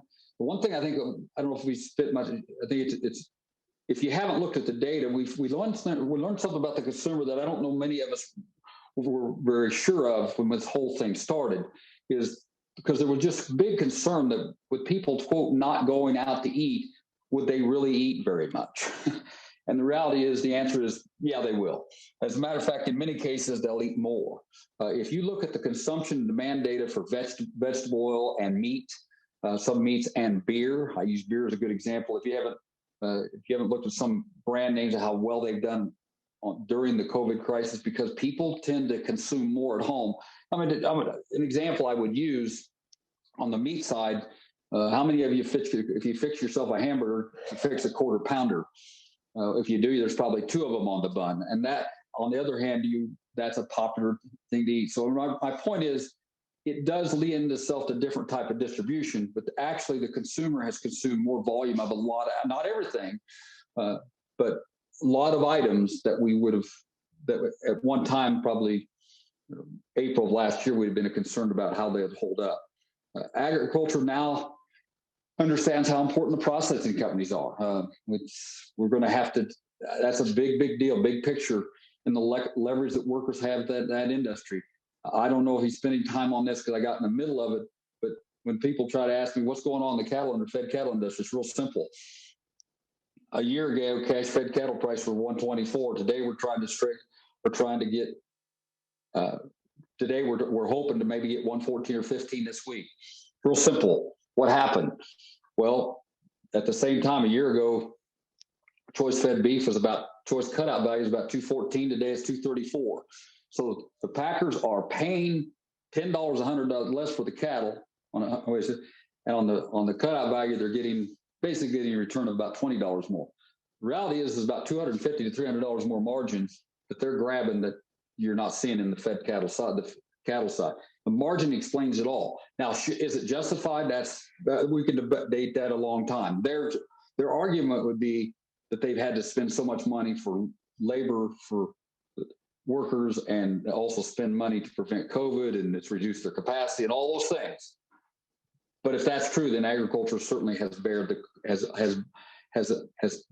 taken on these costs, because the fed cattle producer has really. So the bad thing, and once again, I won't spend a lot of time on this, but these are important items because it makes we draw conclusions that shouldn't be there. One of the things I think is a really bad thing on the beef side of things is that we've seen. We actually saw, once again, the beef cow herd continue to decrease. We're in somewhat of a liquidation mode. And we should be doing that. Why are we doing that? Because the beef cow guys, $1.30, $40, $50 calves don't make a lot of money. On the other hand, beef demand's as good as it's ever been. So we're not seeing that signal from the consumer on the beef side, the wholesale side, back to the cow-calf guy, the signal he's getting is we need to be getting rid of some cows. On the other hand, we're not. So I think you can spend a lot of time on this, but an efficient system ought to be given proper signals. I think it would suggest it's really not. And the one thing I think is going to happen on the processing side is you're going to see a tremendous increase in the investment in more technology. We're going to see that happen in these processing plants. And not only that, grain handling areas, we're going to see more and more technology put in place. The soybean crushing plants, you're going to see more technology, not less. They're going to see it as investment. And the more they talk about $20 and $25, $30 an hour workers, the more they'll say, you know what, we need to invest in that robot that we've been thinking about for a while. And we're going to see a lot more. Once again, the hypocrisy, the essential worker in this country, we have not in any way figured out. It's also true. The Federal Reserve is clearly a policymaker and will accommodate all the fiscal spending. I just want to point that out. And that's very factor in these grains. It's part of the why we ran this market up a little bit more than maybe some thought, is that you keep printing money. The Federal Reserve has a totally different look out to things than they did 10 years ago. There's no way they would have done the things they're doing now. They'll talk about fiscal policy. They'll talk about we'll have money, we'll backstop things. They become their policy of where it was 20 years ago and today is completely different. They're a different Fed, no question about that in my mind. They are desperate for the development of inflation. They would do anything to get inflation. They've been saying that for 10 years, and they're trying to do everything to get that. So, the Green New Deal, some things I want to do, the political mess that we're in agriculture is probably not several things aren't positive. Don't fool yourself. The Green New Deal is not a long-term positive for biofuels. Remember the Green New Deal and to be honest, half of it's probably already been implemented. It may feel good near term, but it will not feel good long term, because bottom line is biofuels go into a combustion engine, and environmentalists, the climate change people don't want anything to do with a combustion engine. Environmental regulation will ramp back up, no question about that. This could impact yields negatively. That could be supportive to price, but it's not necessarily positive for the overall ag economy. Agriculture is going to find itself on the defensive. It already is. No question about it. U.S. government may legislate themselves right into much higher prices. In other words, what they don't realize is the more they legislate these things and regulate things, they probably restrict yields and production. And you see that, and you'll see the effect. The attack on USDA spending, on agricultural spending for subsidies, is already beginning. I know you just talked about crop insurance. Be careful. I would say to you, in 2 years, I'll bet these subsidies are a lot less. And I'm not just talking about LRP. I'm talking about agriculture, the crop insurance. It's going to happen. I guess I'll just throw something in. I found people found it. I don't know how many times people have asked me, were you surprised that President Biden axed the XL pipeline? And my response has always been, oh, I'd have been shocked if he didn't. Okay. People are shocked at what they've done. If you're shocked at what they've done, then you weren't listening. Okay. That's all I'm saying. You shouldn't be shocked. This is reality. And I'm just telling you, the same is true for these items I've listed on this page. If you become shocked in 2 years that agricultural spending, USDA spending, and subsidies for crop insurance goes down, then you're not listening, and it's coming. Okay. I think you'll definitely see way more means testing, and I think you'll be shocked at how low the thresholds will be for where you'll receive even ARC payments or PLC payments. That's basically writing the new farm bill. Just my point, my opinion. Dang it, come on. We're going to be returning to traditional battle for acres this spring. That's really nice. That'll be something we haven't had for a long time. I just want to remind you, I've got charts here later, but cotton prices are up sharply. Sorghum prices are well above corn. Now this was when corn prices were 20 cents higher on the futures 2 days ago, but I had a producer in north central Kansas that sold sorghum for $7.10 out of the bin. You can't touch. All I'm saying is, I'm sure many of you got the same type of story. What I'm trying to say is, these acres that we're going to battle for, and there's probably about 8 to 10 million more acres we can get in the U.S., and we'll find them. Remember, when prices get high enough, we'll find these acres. But that 8 to 10 million acres are going to be split up among a lot of things. Cotton is higher, sorghum's higher. Everything wants a piece of the pie, if you will. Obviously, corn and soybean. Corn and soybean values rallied 60 and 47% respectively. It will make for an interesting spring. It may not feel like it today with the lower market today and the weakness yesterday, but we will continue to see a battle for acres. This is something we all got used to for a while, and in the last 2 or 3 years, we have not seen that because of the lack of trade. So you can see that last year we saw a dip up, a move up in the total acres versus 19, but that's still not. Look back to 2018, and that's the area that you're probably going to see these total acres go back to, somewhere around 320 total planted acres, which would tell you that you got somewhere around 10 million acres that you'll probably go get. And certainly the market will buy that. But what's going to make up that 10 million acres? I think the brunt of it will be we'd see in the 4 or 5 million acre increase in soybeans, even though I can show you surveys that don't indicate that won't happen. I believe it will be primarily in the soybean side, an increase of a couple million in corn, and then we're going to space the rest out to sorghum and cotton and lots of other things. The crop that I think will probably struggle this year, increasing acres, will be the hard red spring wheat up to the north.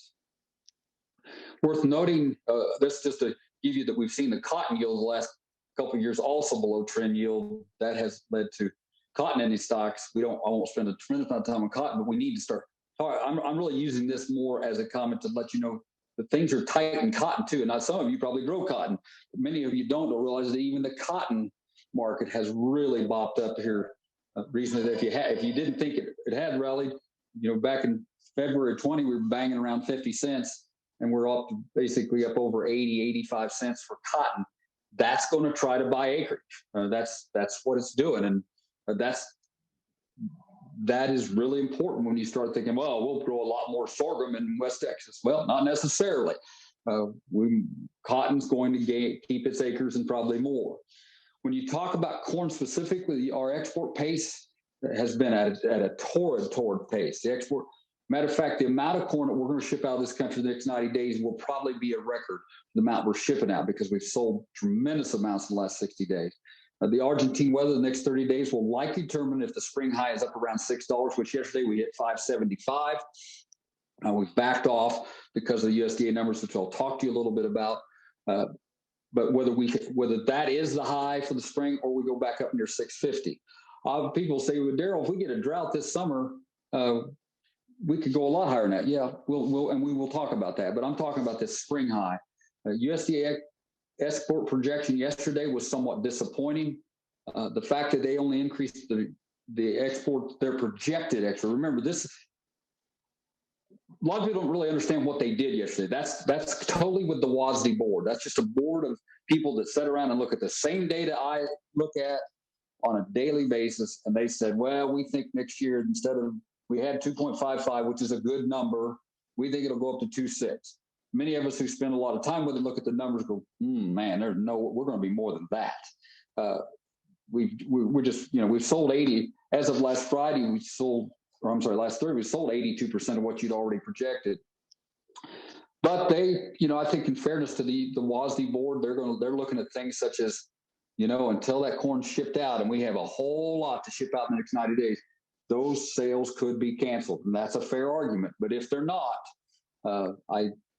I think they're going to be wrong. I think the other question you have to ask is you're going to see next week that probably USDA will be back, and they're not the only one. They'll be in their outlook form, and they'll be using around 180 bushel for corn. My question is, how in the world do you use 180 again this year, 8 bushel above what we ended up last year, when you're sitting here? How do you do that when you watch the crop went in as good as it can go in last year. We had really high crop ratings last year.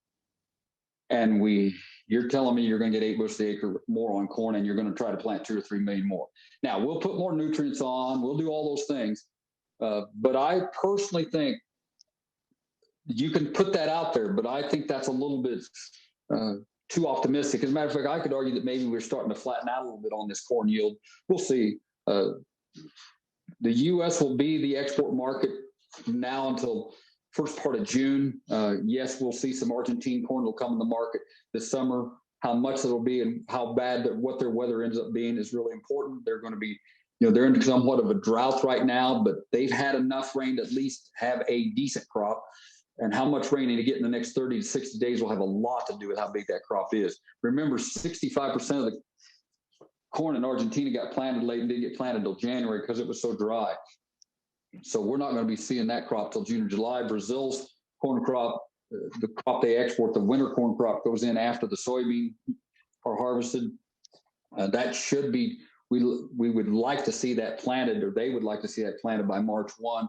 That's not going to happen. It's going to be a later crop there also. So worth noting in all factors. One of the things that people said, how come you, I've said I thought we'd have a high of $5.75 to $6.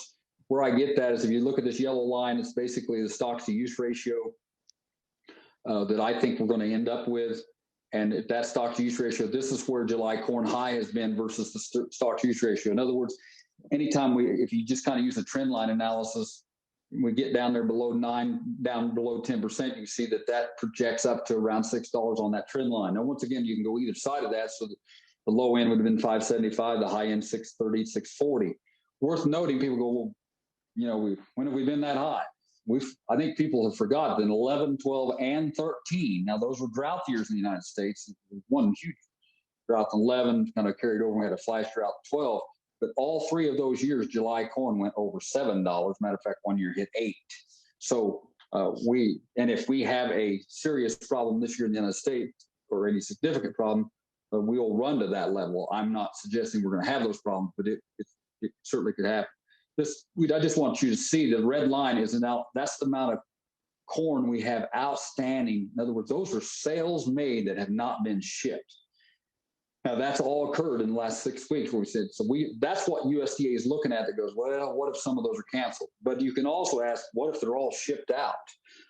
And they're going to go in the next 90 days. So we'll go through some liquidation right now, but let me be very clear. The demand we're going to ship, we're going to load barges that we're already loading barges like crazy. We're shipping to the Pacific Northwest, a huge load out to China. And I don't really personally, there may be some cancellations, but I don't see China canceling much of this business they've done. I just don't. I don't think, for one, if they're going to enforce this phase 1 agreement, and I think that's going to happen at least near term, then I don't think they want to see. I don't think they want to go back and start trying to negotiate or redo things. I don't know. I don't know how that's a political question. Corn in China is still $10.30 a bushel, so they may have paid $6 for it, or $5.50, or $6 or $6.50 for it. But by the time you get to China, it's still $2.50 cheaper than they can buy it in China. As you can see, that the green line represents the U.S. corn exports. Where we are in terms of million tons versus this is even with yesterday's projection, which was smaller than many expected. It's going to be a record amount of corn exported, and I think eventually we'll go up another. I think in reality, they've got to go up another 4 or 5 million tons, and I think it'll prove itself to be true. And if you use that, this corn to kind of the stocks of the United States that our tonnage, we aren't the lowest we've ever been, but you have to go back to 12 and 13. The stocks to use ratio is down near there, and if we were to see exports go up another 4 or 5 million tons, you would see that stock to use ratio get down near that, down where it was in around 7.5% in 2012 and 13. That would be very supportive. That leads to a very tight situation. You can have some. So if you're sitting there going, well, the high is in, we're never going to go back up there. I don't agree with that. I understand why. If USDA's numbers that they gave out yesterday end up being correct, and we don't have a crop problem this year, which we don't know that, but then I would suggest to you that we probably are in. Probably the highs are in, and they were put in. I think we could revisit them again, but I don't think you'll borrow a bullying your way above $6 on old crop corn. But if they're wrong about these exports, and that, let's just say I'm right, that the exports are another 4 or 5 million tons above this, then I think we have not set that the high is not in on old crop corn. So again, this is to try to just illustrate my point about yields. If you stand back and look at that, this is a chart of corn yield in the United States. You can say, well, that's a nice, impressive, nice trend yield. It is. It's amazing. But if you just hone your numbers, your eyes into the last 5 years, you'd go, wow, we've kind of topped out. And if USDA is right. Now, as I said earlier, I don't think 167 was 219. I think 219 or 2019 was more like 164, and we probably were better than 172 last year. But their numbers are their numbers. But even no matter how you look at that, you would ask yourself, how do you project 180 now for next year, for this coming year? Only because price is high and you think you're going to see a lot of nutrients. But other than that, I can't. I'm not sure. I'm not saying that. First of all, people will use it, but that number is very vulnerable. And to be honest, the reason that's important is if you say, you know, that's stupid using 180. 176 would be plenty. Okay. Well, I can tell you at 176 and you go up 2 million acres, you still don't have a burdensome supply of corn as you get into next year if we continue to sell if we continue on this export pace. As you can see, that's the chart of what corn's done. We were deep. You can see where we were and what we've done. Obviously, many of you know this. It probably doesn't get more straight up than that. And of course, we're back down near that 535, 540 area now. So we've certainly corrected. And this market can certainly correct. It could correct back to $4.80, $5 again. But fundamentally, I think it will hold in there better than people think. This is the old crop. When I have priced nothing new crop wise. I've made no recommendation on that at this point in time. I think as a whole, there'll be a lot of opportunities. There's nothing wrong with doing. People call me, I think I'm going to price the new crop corn at 440, and they did some. Okay, that's fine. You don't ever talk yourself out of doing something like that. But I think there will be better opportunities. I think the situation we're going to run with the tight situation, we're going to see rallies that will be caused by things that we can't even imagine at this point in time. And so just because I like the demand side of the market and like the way we've got the stocks so low. On the soybean side, the vegetable oil demand has been a key driver, as I mentioned to you before. It was the thing that got things going. It's still very good. It doesn't matter which vegetable oil you're talking about. It's palm oil, canola oil, sunseed oil. It's all soybean oil, which is really the one that we produce the most of in the world. It's being demanded all over the world. I mean, the best example in the world is India has imported some U.S. soybean oil as much as 40,000 tons. That would never have happened 5 or 6 years ago. There's just a good demand for this vegetable oil. Once again, we thought when everybody wasn't going to eat it at restaurants or food service that they wouldn't use as much, but it's not true. I mean, bottom line is it's not true. And as you see this world open back up, hopefully in the next 6 to 9 months, obviously I think the situation will get better. Once again, a lot of people walking around. USDA will probably be out next Friday at their outlook forum with a 52 bushel acre yield on beans. Won't say we can't get that, but I will tell you that I'm one of those who thinks we'll see a 4 to 5 million acre increase in soybeans. But I think a lot of those acres will come outside the middle of the corn belt. I think there's fringe acres, as we call them. That'll be the most likely increase in bean acres. And those acres are not as likely to be the big yielders as you'll see in the quote middle of Illinois and middle of Iowa and those areas. As a rule, one thing I think worth mentioning here is that the corn on corn and corn on corn on corn, I do think there was a lot of disappointment in the yields there last year on those acres in the corn belt with that fact on what I call the corn on corn acres. I think I just as a whole don't think you'll see the Midwest, a heart of the Midwest, do a lot of play in the markets or move their acreage around. I think they'll stay in the rotation for those that are. Some will rotate, get back to doing some rotating. When both of them look attractive as price, a lot of times we'll stay with rotation. So once again, some people say, well, do you think Illinois will go up in acres? Well, Illinois and Iowa and Indiana, the 3 I states, planted all they could last year. They planted. There's not a lot of acres in the corner of a field anywhere that didn't get planted. It's in a big picture. That just didn't happen. We know where they were. They were in North and South Dakota, Minnesota, some areas down in the Southeast. Those will be the areas where you're going to grab the extra 10 million acres that we're talking about. And I just think there are going to be more of them going to beans than there will be in corn in some cases. U.S. exports at a record pace, but we've done all we could do. I know there was actually what USDA did with the soybean export projection yesterday was right in line with expectations. They went up 20 million bushels. I completely agree with that because of the fact that you can't really go a whole lot more. The market's not going to let any stocks get much below 100 million bushels if they'll let it go at all. The price tends to go up to ration that. It's the same way with the corn numbers, the ending stocks. Even 1.5 is relative. When you have a stock to use ratio below 10%, in other words, what you have on hand at the end of the year is less than 10% of what you're going to use for the next year. That makes a market extremely nervous. The pipeline gets pretty tight, and the soybeans is down around 3%. Okay, so the market just not going to let you. You'll go high enough to make sure somebody quits using it, and probably who's going to have to quit using this year is you're going to see the crushers go down quite dramatically this summer and crush fewer beans because the margins are going to go away. So I think once again, soybean yield last year, I mean, you could get more optimistic. You could sit here and argue a 52 yield fairly easy for soybeans. But once again, we had a pretty good year last year in 50.2. And if you add a lot of what I call marginal acres, then I'm not sure I believe the 52 would be, I mean, I don't have a problem with using it, but just know that there's certainly some risk in it.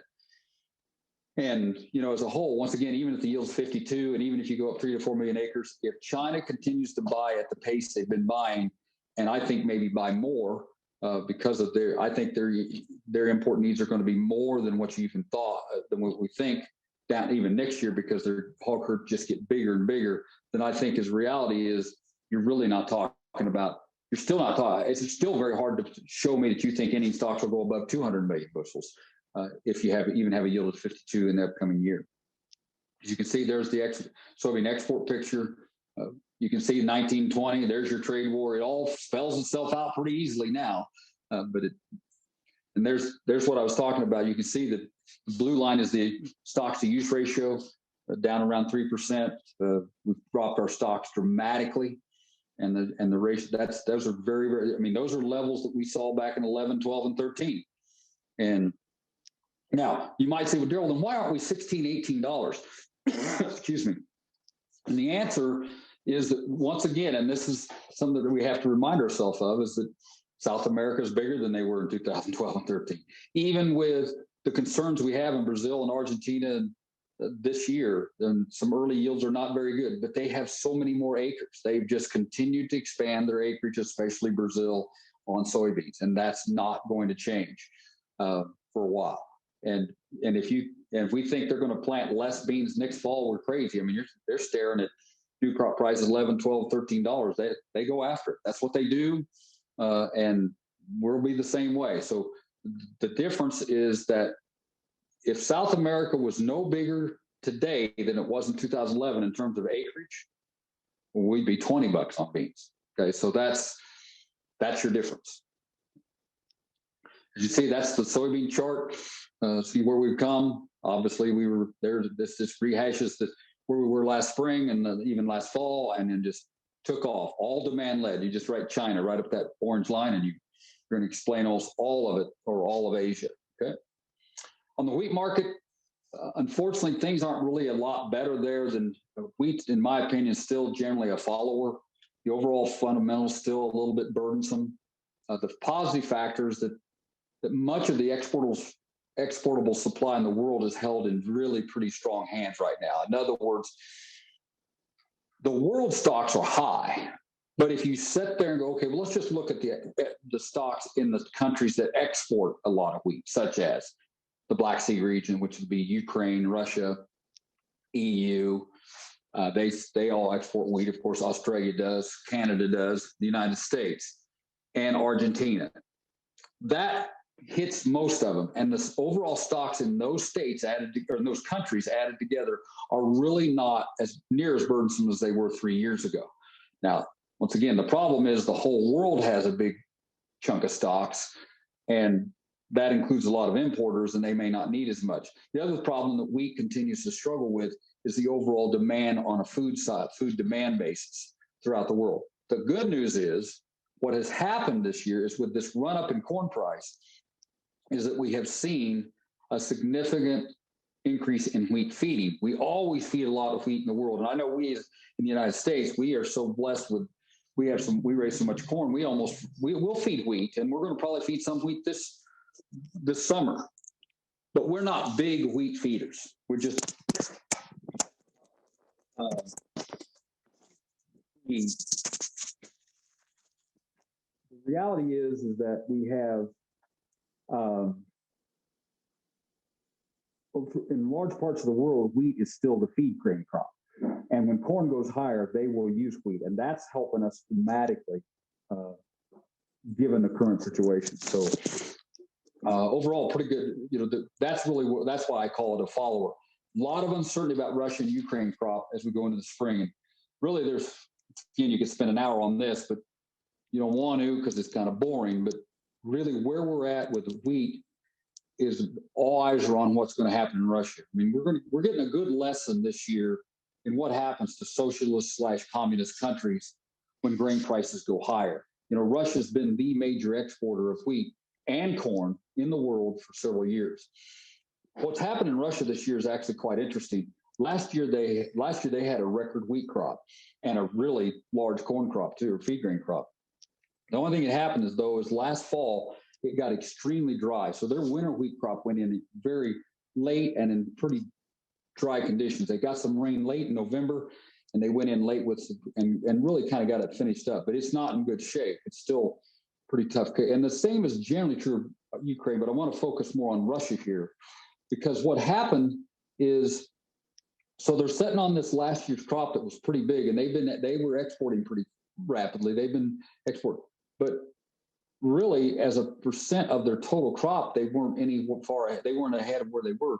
But wheat prices or flour prices in Russia began to go up and up and up and up, and they have rallied quite dramatically. And the government, this is how this works, the government was getting a lot of pressure from their consumers that the flour prices were going up because wheat prices were going up, and that's because farmers were hoarding it, okay? And the reason the farmers weren't selling it is that, I shouldn't say hoarding it, I should say just holding it, is that they knew what the situation was for what they put their fall winter crop went in pretty tough conditions.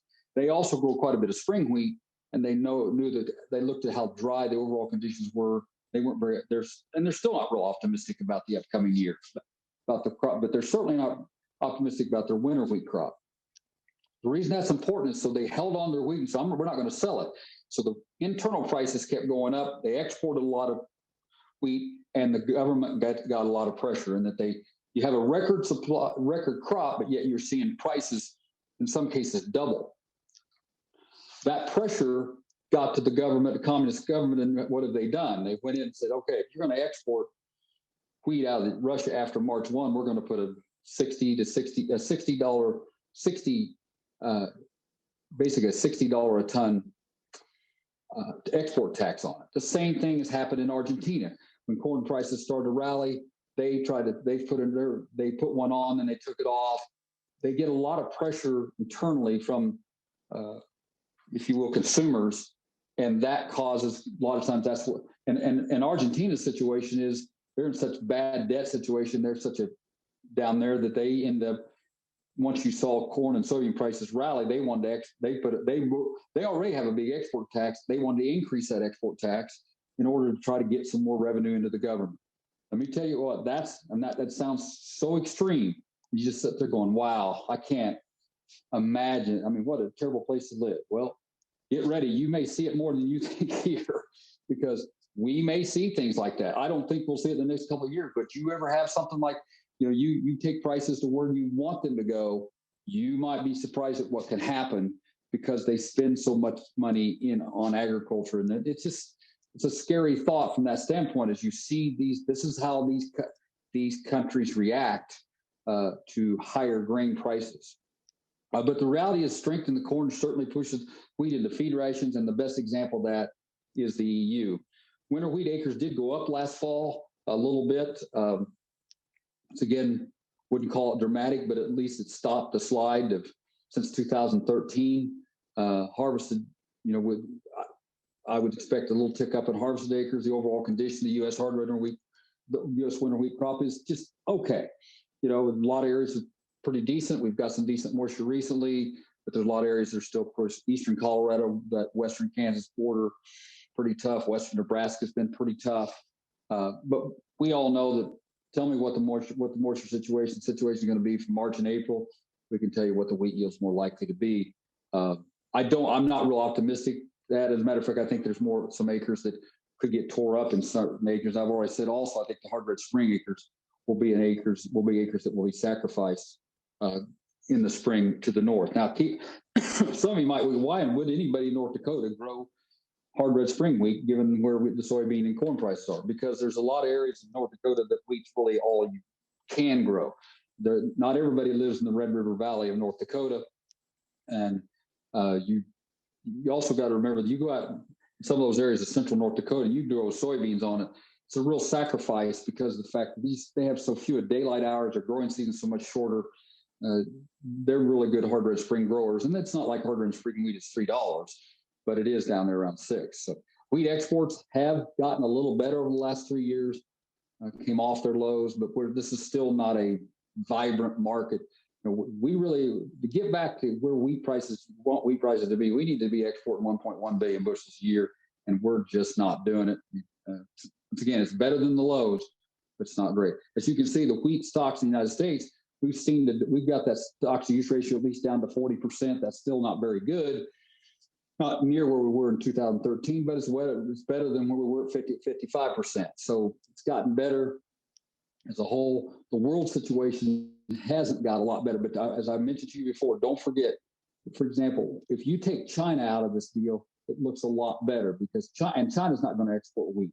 So China sets on a lot of my wheat. As a matter of fact, they bought some U.S. wheat, and that's probably the wheat they bought that would be our, hey, by the way, we want to stay on the good side of you. We're even going to buy some wheat. Probably China doesn't need the wheat, but they might even found some wheat bought some wheat out of the U.S. just as a feed situation also. But as a whole, when you look at exportable supplies in the major exporting countries, it's not as bad as it looks here. It's still pretty tough though as a whole. Wheat prices have basically, as I said, a follower. They've gone up. We've seen a good straw rally. I once again still have not recommended any wheat pricing. If we give another run to $6.75 to $7 on new crop July or September wheat out of Kansas City, I will begin to be pricing new crop and probably be pretty aggressive doing it. Tyler, that's it. Daryl, thank you very much for that excellent presentation. We do have a question here for you. And the question is, with renewable diesel production in the U.S. expected to go up 400 to 500% in the next 5 years, will that play a key role in keeping soybean prices high? Any concern that the U.S. will not be able to produce enough soybean oil to supply these plants? And again, if you have any questions, please direct them through chat or raise your hand.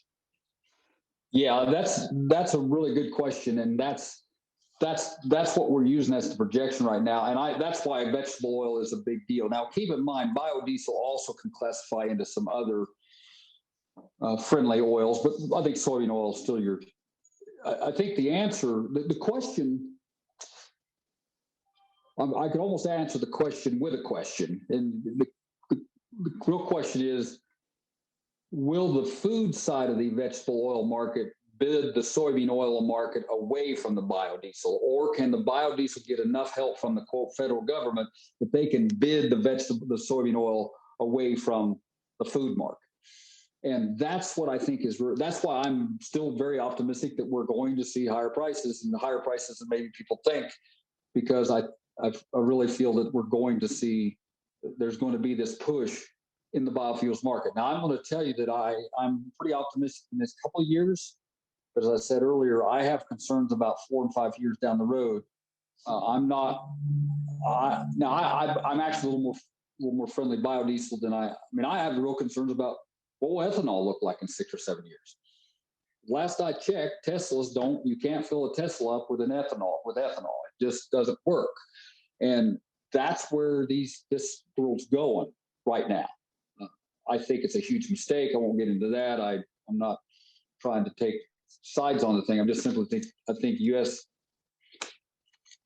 think that the clean energy, climate change people, and this is just, I think it's wrong. I think it's going to backfire. It's what I really believe, but it may take we're going to go through some hard times getting there. I think there's a really good chance that oil prices are much higher than people wanted to be. Keep in mind I'm going on down a different road, but climate change activists, they want oil prices back to $100 a barrel because they want it to be so high that people go, okay, we got to find an alternative. So they don't resist the change and the taxation and the carbon taxing and all of that. Okay. But at the same time, so I guess what I'm trying to say is in the next couple of years, I'll stay pretty friendly with that. I'm not so friendly 4 and 5 years down the road because I think if we don't change where we're going in this country, all of a sudden biofuels, ethanol was the darling in 2008, 9, 10. Ethanol is not a darling by the environmentalists don't consider ethanol a darling at all anymore. And they're pretty well running the ship. So yes, those are all valid. I think it's definitely true in the next couple of years. That's why I'm friendly. And yes, we may run out, but the market will decide that. And it'll be the battle between, and a lot of it on just how big remember, Brazil and Argentina, they've had kind of a tough year, but they still have a lot more acres in and they'll put more in this fall, especially Brazil.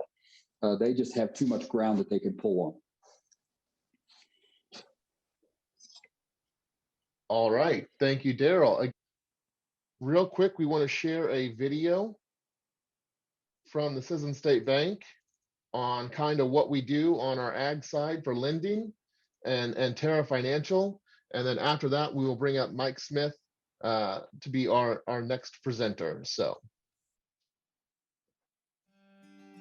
The seasons of agriculture have many ups and downs. You want an ag lender who understands the challenges and decisions you face on a daily basis. At the Citizen State Bank, we offer financing options built around your operations needs, offer competitive rates and in-depth analysis, and high-quality customer service. From our operating lines of credit to cover day-to-day expenses, to our agricultural real estate loans to position your operation for a successful future, we have the tools for you. We pair our agriculture lending services with professional risk management products through Terra Financial Incorporated. At Terra Financial, we are focused on helping you find success in production agriculture. We understand the importance of providing quality and timely information to our customers and developing strong, lasting relationships built around knowledge and experience. For your banking, lending, and crop insurance needs, be sure to stop by one of our convenient locations. Visit us on the web at www.thecsb.com or give us a call today. Terra Financial Incorporated is an equal opportunity provider, and the Citizen State Bank is an equal housing lender. Member FDIC. Our final featured speaker for the day is Mike Smith. Mike is the former Senior Vice President of AccuWeather, a consulting meteorologist, best-selling author, and multiple patent holder in areas of weather and science. Mike is regarded as the nation's extreme weather expert and is currently president of MSE Consulting. So I would like to turn it over to Mike and let him take it from here. Good morning, Tyler. Good morning, everyone. I am so very pleased to have you with me today. I'm excited about this opportunity because I think you're going to like the news and what I have to say. Here we go. We're going to talk a little bit today about what's been going on in Kansas weather over the last year as it pertains to agriculture. And then we're going to talk about my forecast for this growing season. And finally, some ways that agricultural interests can use weather information as a tool, because weather information and technology has been changing radically over just the last few years. The way we use weather today is much different from the way your father or grandfather used weather information. Now, Tyler provided me with this map that shows the area of interest. So from time to time, when I talk about our area or the area of interest, this is the geographic area to which I'm referring. 2020 was a highly unusual year in central Kansas and the Flint Hills, to put it mildly. For the first time ever, there were no tornadoes in our area of interest. And in fact, there's only one tornado nearby. That was in the Flint Hills of southern Morris County. It did absolutely no damage. It hit nothing.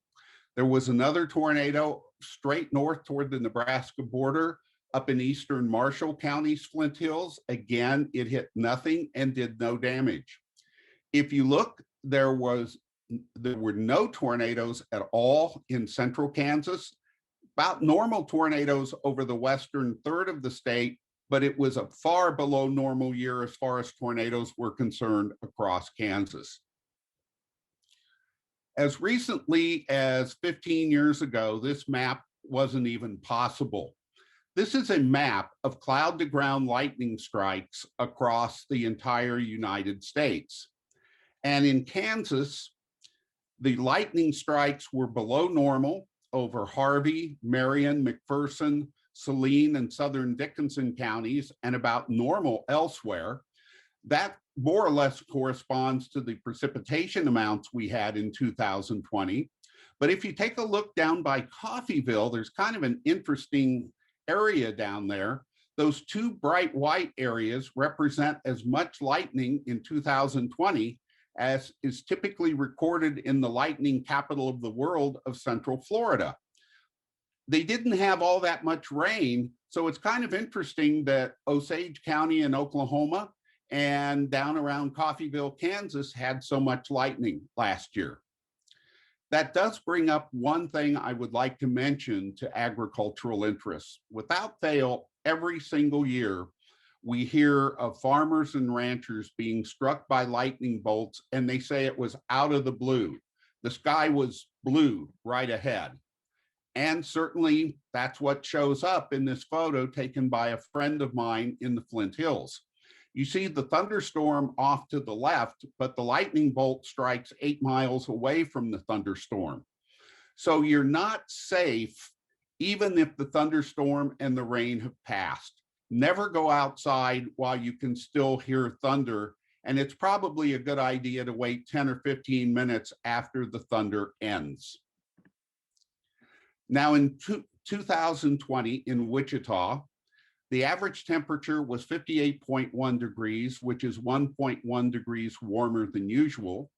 The warmest was 100 degrees on 3 days last summer, and the coldest was 9 degrees on February 13th. That's a very warm winter. Now, as far as precipitation in Wichita is concerned, we had just below 28 inches, which was 4 2/3 inches less than normal, and it was the driest year since 2014.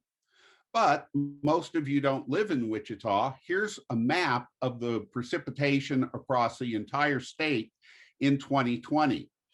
That is derived from cooperative weather observations from what's called the Kansas Meso Network, which is a project of Kansas State University. It's only been there about 5 years. And also through a technique where we use radar and ground-based ground-based rainfall measurements to tell us in every single corner of the state how much precipitation actually fell. And as you can see in most of our area of interest, it was drier than normal. Now, there were some parts of Saline and northern McPherson and parts of Dickinson counties, and even a little bit of the southern Flint Hills part of our area in blue, which has a little bit wetter than normal conditions. But parts of east central Kansas were extraordinarily dry with more than 12 inches below normal rainfall. In fact, if you look at the Meso Network station near Ottawa in east central Kansas, they were nearly 15 inches below normal on their rainfall. Now, our area started out pretty well in 2021. Here's the January precipitation map. In western Kansas, though, it's a very different story. Here is the difference in precipitation from normal.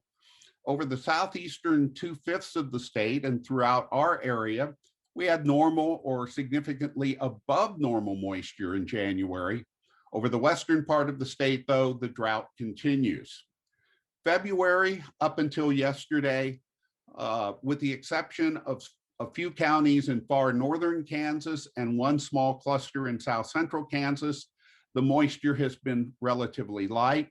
That may change a bit, however, as it does look like there may be a couple of significant snowstorms headed our way over the next 2 weeks. But for the time being, February precipitation has been rather light. Now, here's what the Palmer Drought Index looks like on the most recent map, which is January 25th. You can see the drought is rather severe on the west side of the Continental Divide in Colorado, and in fact, over much of the Four Corners region, then extending into the state of Nevada and parts of California, Oregon, and Washington. There's also a very dry area from western Pennsylvania through northern New England. From eastern Oklahoma to the East Coast, very, very wet, and I expect very significant flooding in this area this spring. Also an area of wetter than normal precipitation around the Great Lakes. Now, you all may have seen that article that came out and was published in a number of newspapers and elsewhere the last week of January that claimed that the current drought is as bad as the Dust Bowl. That's simply not even true. That's not even close. Here is the Palmer Drought Index for the height of the Dust Bowl, which is January 1934. Now, the resolution is not as good as it was in this map, but the colors are the same and the index is calculated in the same manner. And as you can see, the Dust Bowl drought was far, far worse than what we're experiencing now. I do expect conditions to perhaps worsen a little bit before they get better over the Intermountain region. I expect the wetness to get worse over the southeastern United States. And we'll talk about what I'm expecting for Kansas in just a moment. Another thing we've heard in all of the hoopla with regard to global warming, I think it's important to realize, and I'll let you read this for yourself. This is a peer-reviewed scientific paper that came out about 10 days ago. And it indicates very strongly that drought has neither intensified nor expanded in the last 38 years. Now, the reason we use 38 years is that's the first time that we had good coverage by weather satellites of the entire Earth. So in the last 38 years, there has, even though world temperatures have warmed quite significantly during that period, drought has not increased. And that's very important for agricultural interest. Another beneficial aspect of our warmer climate is fewer cold days a year. With less cold during the winter, that means we have a longer growing season, and that accounts for some of the higher yields that you saw in the graph just a few minutes ago. Here in Kansas, even though the world temperatures are warmer, since 2000, central Kansas has had generally wetter than average precipitation. There has been no trend toward dryness in the central part of the state. Now, I took this picture just a few minutes ago, looking out into our backyard. Mr. Blue Jay is not very happy, even though we set out some bread and other things for the animals to eat. It does look like this period of extreme cold is going to last a very long period of time, as you'll see in the extended forecast in just a few minutes. And it may end up being the longest period of below freezing weather since the coldest 2 weeks in the history of Kansas, which occurred back in December of 1983. So obviously, we're going to have to take special precautions to make sure animals are taken care of during this extremely cold period. This month is also the 50th anniversary of the worst blizzard to affect the state of Kansas in either the 20th or 21st centuries. You saw just a moment ago a picture of National Guardsmen furiously dropping hay to cut off cattle across the state. The entire state was paralyzed from the aspect of border to border, west to east, north to south. This was by far the worst blizzard of the 20th century or of the 21st so far. The reason I bring that up is it does bring up the importance of making sure you always have a few days of supplies, because if we ever get another one of these blizzards again, and let's face it, with the warmer weather, they've been less common in recent years, we may not be able to get every road open and everybody be able to get to the grocery store or to the filling station. Now, let's talk about what we can expect for the growing season of 2021. Here's the 6 to 10 day forecast, and I think you already know this, but very, very cold weather is expected over the Great Plains and Western Midwest during the next 6 to 10 days. Moisture, as I mentioned, it does look like there are a couple of significant snowstorms in the offing. I do think that those will probably materialize. So for the 6 to 10 day period, it looks like it will be wetter than normal. As far as the 8 to 14 day forecast, more of the same, all the way out to the 22nd of February, continued very cold across our area of interest. Moisture probabilities, I think normal to slightly above normal is the most likely outcome. I don't think it's going to be quite as moist the third week of February as I think it will be on this weekend and next week. This is the 3 to 4 week forecast out to the 5th of March. It does show the cold starting to lessen its grip across our area, and it shows drier than average weather over the southeast, south central, and much of the southwestern United States. As far as moisture is concerned, our area is right on the border. Near normal moisture is expected. The wetter than normal conditions move into the northern Rocky Mountain and northern High Plains region, with much of the rest of the nation expected to be drier than normal. Now, over the last 15 to 20 years, we've made some tremendous progress in meteorology. But one area where we have not been able to quite use it and improve is weather forecasts beyond 30 days. 30-day outlooks do have some slight skill, but beyond 30 days, there is no consistent skill. And if you ever go to drought.gov, you have to be very, very careful. Always look at the dates in the lower right-hand corner of the maps. I've been in contact with them quite often in the last month, but you will find that there are maps on there that are 5 years old. So you have to look very closely at that information to make sure that what you're getting is good quality. Now, with the caveat that there's no consistent skill to forecast beyond 30 days, let me take a stab at it and tell you what I think is most likely to happen. Here's part of the problem for why these forecasts are not very good. The United States seasonal forecast model is on the left, and it's forecasting for the composite of March, April, and May 2 to 3 inches more than normal rainfall across the state of Kansas. But if you look on the right, the same type of forecast for the that is made by the European global model is predicting the exact opposite. It's predicting 2 to 3 inches less than normal precipitation. Or, I'm sorry, I said precipitation. I meant temperature on this map. Pardon me. On the left, it's forecasting 2 to 3 degrees warmer than usual. And on the right, it's forecasting 2 to 3 degrees warmer than usual. Now, let's get to precipitation.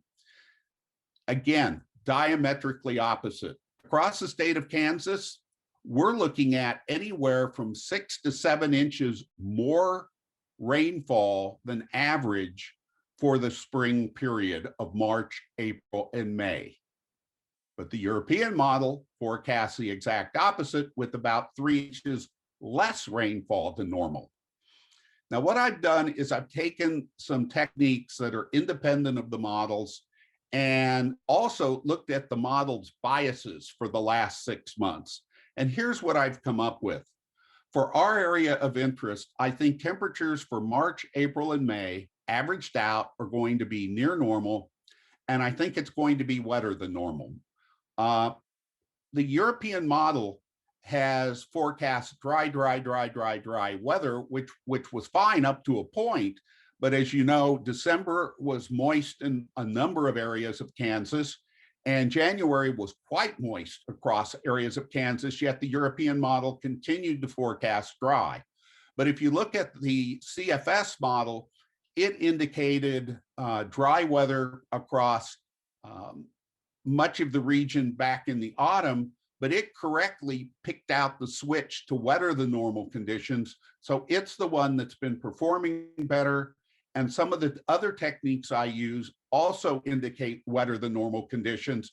So I think this is my best forecast for you. Now, as far as summer is concerned, both models indicate normal to above normal moisture from June through August. It's rare that they agree as much as they do now. So maybe we can take that with a little more confidence than we typically can in the longer range forecast, but it's relatively good news based on the information available now. Now, you remember we talked about the 0 tornadoes in central Kansas. I don't think that's going to be the case this year, even though the long-term trend is toward fewer violent tornadoes. With a warmer climate, the number of F4, F5 on the Fujita scale intensity tornadoes across the United States has been going down. But I think based on the La Nina, which is an area of colder than average water in the Eastern Pacific, and a number of other weather patterns, plus a experimental computer model that attempts to forecast tornado activity, I think we're going to see an average to perhaps above average numbers of tornadoes across our area of interest.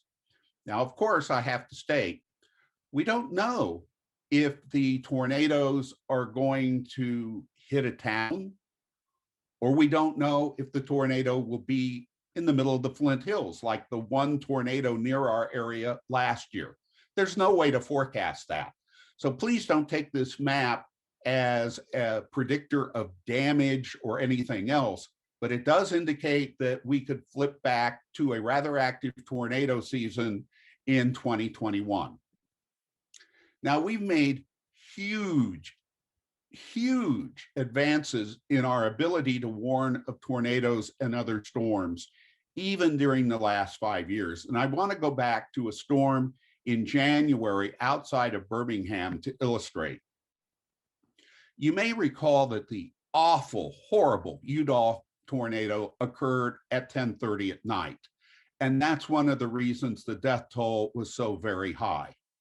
Well, this is the radar from the Birmingham National Weather Service office at the same time of day, 10:34 p.m., back on January 25th. And if a meteorologist had that radar alone to look at, you would never issue a tornado warning. However, because we have Doppler radar, which sees the winds inside the storm, we see in the area where the green and yellows and reds come together, the first signs of rotation. Now, the rotation was starting to intensify, so the National Weather Service issued a tornado warning at night. No one had seen the tornado. In fact, the tornado wasn't even on the ground yet. So they issued the tornado warning. 7 minutes later, the tornado touched down. 10 minutes later, the Doppler winds are indicating a strong tornado in the Birmingham suburb of Fultondale. And at night, we have one new tool, which is only 5 years old, and that is what's called dual polarization radar. And what it is able to do is see lofted debris. And it doesn't have to be pieces of homes or buildings or cars or anything like that. We had a tornado at 3 o'clock in the morning outside of Kansas City last summer, and it went through a forested area, and even twigs and leaves being lofted into the air show up very well on dual polarization radar. And so we had the Doppler winds indicating a strong tornado, and we had lofted debris. And so even though it was at night, they were able to say a large and extremely dangerous tornado was moving east at 45 miles an hour, and that this was a particularly dangerous situation. Now remember, nighttime tornadoes are 3 times more likely to cause mass casualties than tornadoes during the day. But this tornado, even though it went through a densely populated area, only killed 1 and injured just 30 people. Now here is an aerial photograph of some of the damage, and the path of the tornado went from the bottom center of the picture to the upper left. You can see off in the distance the flattened houses. This tornado was on the ground a long time, did a lot of damage. And the fact that it only killed 1 person, of course, that's a tragedy for the family and friends of that individual, but many, many lives, probably 50 or more lives, were saved by the warning system that night.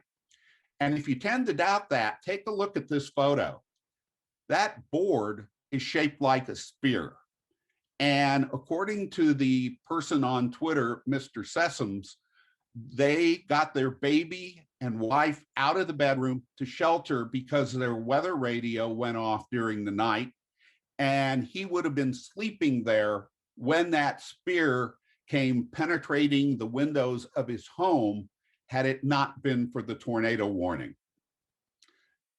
I always recommend at least 2 ways to receive tornado warnings. Good ones include the AccuWeather app, the wireless emergency alerts on your smartphone, sirens, NOAA weather radio with your county's programmable, and weathercallservices.com. Now there's a fee to that, but it's an excellent, excellent service. As far as the AccuWeather app is concerned, what it does is it tracks your location, whether you're out in the field, whether you're at home, whether it's your child's school for a program or something. It keeps track of your location and it will send you bulletins for that location. It will not bother you if the tornado or storm is 20 miles away. Your free emergency alerts, and by the way, the AccuWeather app is free also. Their big advantage, while they're not as site specific as the AccuWeather app, they sound a very loud tone. So the AccuWeather app, along with the wireless emergency alerts, can be a nice nighttime tornado alarm, but you do have to activate them. On an iPhone, you have to go into settings and turn on emergency alerts from the government in order to receive these. Of course, there's the traditional tornado sirens if you're in range of one. A programmable weather radio. If you get a weather radio, make sure it's programmable. Otherwise, it's going to drive you nuts going off in the middle of the night all the time. And finally, Weather Call, it's $2 a month, I believe, but it is extremely site specific, and they have an excellent record, including in the Birmingham tornado, of alerting people by phone if they're in the path of the tornado. And then some of you are in the Wichita area if you have satellite television, some of you Kansas City. I know for a fact that the most accurate forecasts and storm warnings in those 2 markets are Lisa Teachman at Channel 3 in Wichita and Brian Busby with Channel 9 in Kansas City. For those of you who receive the Topeka stations, I don't have a strong preference. I can't prove that one television meteorologist in Topeka is more accurate than another. Now, I mentioned a few moments ago other improvements in weather forecasting for agricultural and ranching interests. As I also mentioned, we've made great strides at tornadoes, severe thunderstorms, flash floods over the last decade. 30-day forecasts, as I mentioned, have lagged. That said, we occasionally have one of our weather forecasting models blow up on us. And when it does, it's all over the internet. They're on Facebook, they're on Twitter, ridiculous forecasts. This particular forecast I saved, it's when the United States model blew up 10 days ago. Did you know that most of our area was supposed to have had 40 inches of snow? That's 40 inches over the last 10 days. Of course, that didn't happen, but be very careful. Make sure you have a reliable source. like one of the meteorologists in Wichita or Kansas City, or AccuWeather or the National Weather Service. Make sure you use those rather than some of the hysterical sources that you find on Twitter and on Facebook. This was just announced in the last month.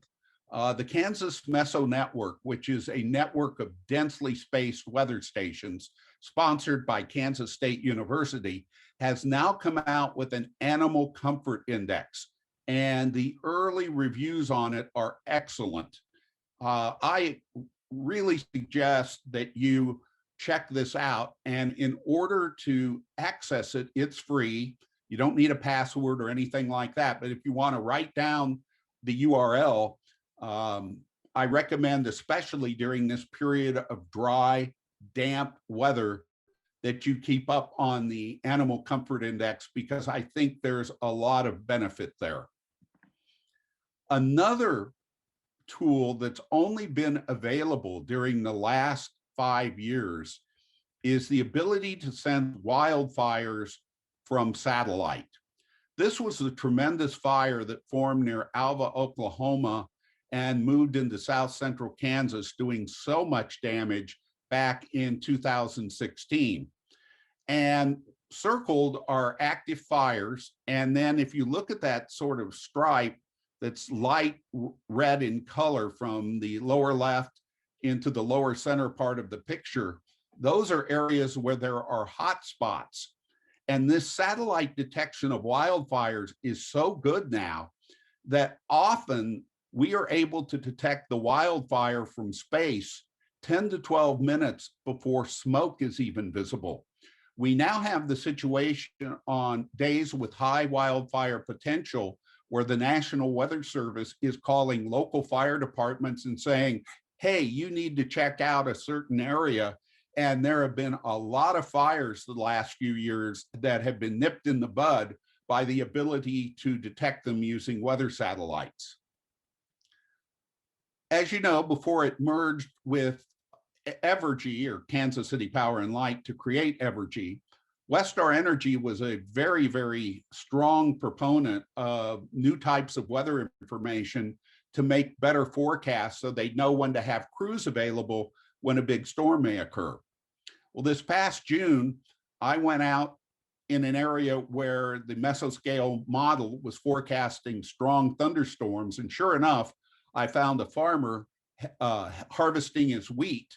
And you can see the thunderstorms in the background building up about 150 miles away in north central Kansas. They then swept through the area during the night, and it's a good thing the wheat was harvested because they had hail, high winds, and heavy rains in that area. This new type of forecast model is unquestionably making our forecasts more accurate out to about 36 hours. Anyway, we did an experiment for them. And the one thing that you can guarantee will happen if you're running some sort of experiment involving storms is that if you pick a 1 week period, there won't be any storms. And of course, that was the case here. But the one night we did have storms, this was for their service territory, which is essentially the eastern third of Kansas and then central Kansas south of I-70. And we forecast just a few areas of hail and winds in the red area. We forecast a highly concentrated area of storms in the purple area. Now, if you look very closely, there's a little pointy thing at the bottom of each box. That's where the report, or where the hail or the wind or the tornado actually occurred. And you can see that not only was this issued 50 minutes before a tornado watch was issued, it was issued 3 hours before the first storm occurred. So like that farmer who was harvesting wheat that I photographed back in June, this new type of computer model is providing highly accurate forecasts out to 36 hours. And just so you know, it's not just tornadoes and hail. This is an example of dual polarization and a mesoscale model in Texas last summer. They had a forecast of more than 12 inches of rain, and it pinpointed the exact area where it was going to fall. And sure enough, that's what it looked like the next morning. So we are, even though it seems like at times it's frustrating and we miss a forecast once in a while, weather forecasting is far more accurate than it was even 15 years ago. And we really are making progress on these extreme events. And when we talk about extreme events, we do live in an era, because of the global warming concerns, where we now have what are called climate scams. They're all over the place if you look at the internet. And there are even a few reputable people that will try to sell you high yield hurricane bonds that help insurance companies get money in case there's a big hurricane season, and they send you money if there's no hurricane season that reaches the level that's needed to trigger the bonds. The National Hurricane Center has changed its definition of named storms. I wouldn't touch these right now. I just think we're in a state of flux as far as that's concerned. A lot of stories that you see in the media pertaining to global warming are exaggerated. We have what's called science by press release these days.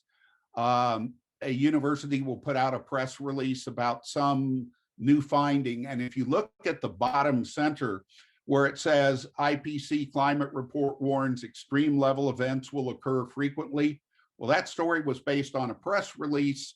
That's partly because the money's flowing in from government to universities is so powerful that there's no institutional incentive to disprove or downplay catastrophic global warming.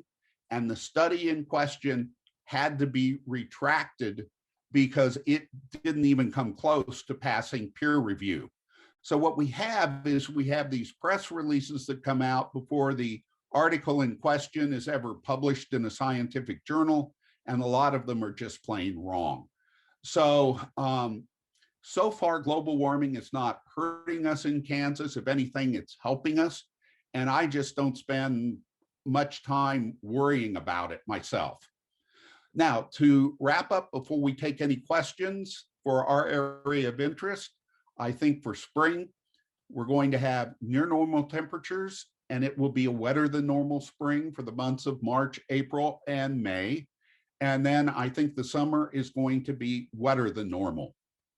My hope for all of us is that 2021 is a year of great health, that with the vaccines and other things, we're able to finally defeat this horrible virus, and that all of you have a great harvest and a wonderful year financially. And then one last thing I want to mention is that if weather is something that interests you, I do want to put in a plug for my book, The Warnings, The True Story of How Science Tamed the Weather. We have not conquered weather, but we've certainly tamed it. If you go back to that tornado on January 25th, easily dozens of people would have been killed if we didn't have the weather warning system that we have today. So while we've not conquered it, we have certainly tamed it. Now that's all of my formal presentation. If you all have any questions, I would be more than happy to try to answer them for you. Thank you again for having me today. Oh, I think I see a question. Just a minute, Tyler. Yep, Hang on. Maybe. I do see Oh, one. here it is. Would I attribute climate changes more toward global warming versus natural weather patterns? That, of course, is the question. Clearly, the Earth is warmer than it was 50 or 60 years ago. There's no question about that. The people who are the global warming alarmists tend to say that at least 90% of that is due to humans. However, humans' effects on climate are multiple and complex. It's not just the addition of carbon dioxide to the atmosphere. It's other gases like methane. It's particulates, meaning dust during dust storms. It's changes in land use as our cities grow and grow more into the open areas. It really is a complex set of circumstances. When you combine all of those, plus the fact that the climate models that the alarmists rely so much on do not take into account changes in solar radiation and do not take into account changes in glaciers. And they also don't take into account volcanoes. When you have a major volcanic eruption, like say Mount Pinatubo back in 1991, the earth inevitably cools. So when you look at all of that, I don't think we can say. My sense is that humans are responsible for maybe 40% of the warming and the rest is natural, but I'll be the first to admit that I may be incorrect. Now, I also see one other question: do I use CocoRaHS? And the answer to that is absolutely. If you're not familiar with CocoRaHS, it's a program started by the National Center for Atmospheric Research in Boulder, Colorado. And they give people rain gauges in return for reporting rain and measuring snow and all of these other factors. I believe the last time I looked, there were about 200, 250 CocoRaHS locations in Kansas. That's on top of about 250 National Weather Service cooperative weather observers, the roughly 100 Kansas Mesonet stations. So we're measuring precipitation in Kansas now at close to 600 locations. Put another way, that's roughly 6 per county. So we're getting to the point that when you add and calibrate the radar information based on the ground truth from either a CocoRaHS or National Weather Service rain gauge, we're getting so we can pretty well measure the rain and snow across the state to a high degree of accuracy everywhere in Kansas. We would certainly like to thank our presenters today. They all did an outstanding job. We would like to thank everyone who attended today, the webinar. And for those who would like to watch it later on the recording, we will certainly have that available. From all of us here at the Citizens State Bank, Home State Bank, and Terra Financial Crop Insurance, we thank you. And if we can get to know you or your operation better or help you in any way, be sure to let us know, and we'd be happy to do so. Thanks for joining, and have a great week, everyone. You need banking technology that works. Whether you're in the field, around the farmyard, or spending time with your family, you can have the Citizens State Bank deposit and lending services at your fingertips.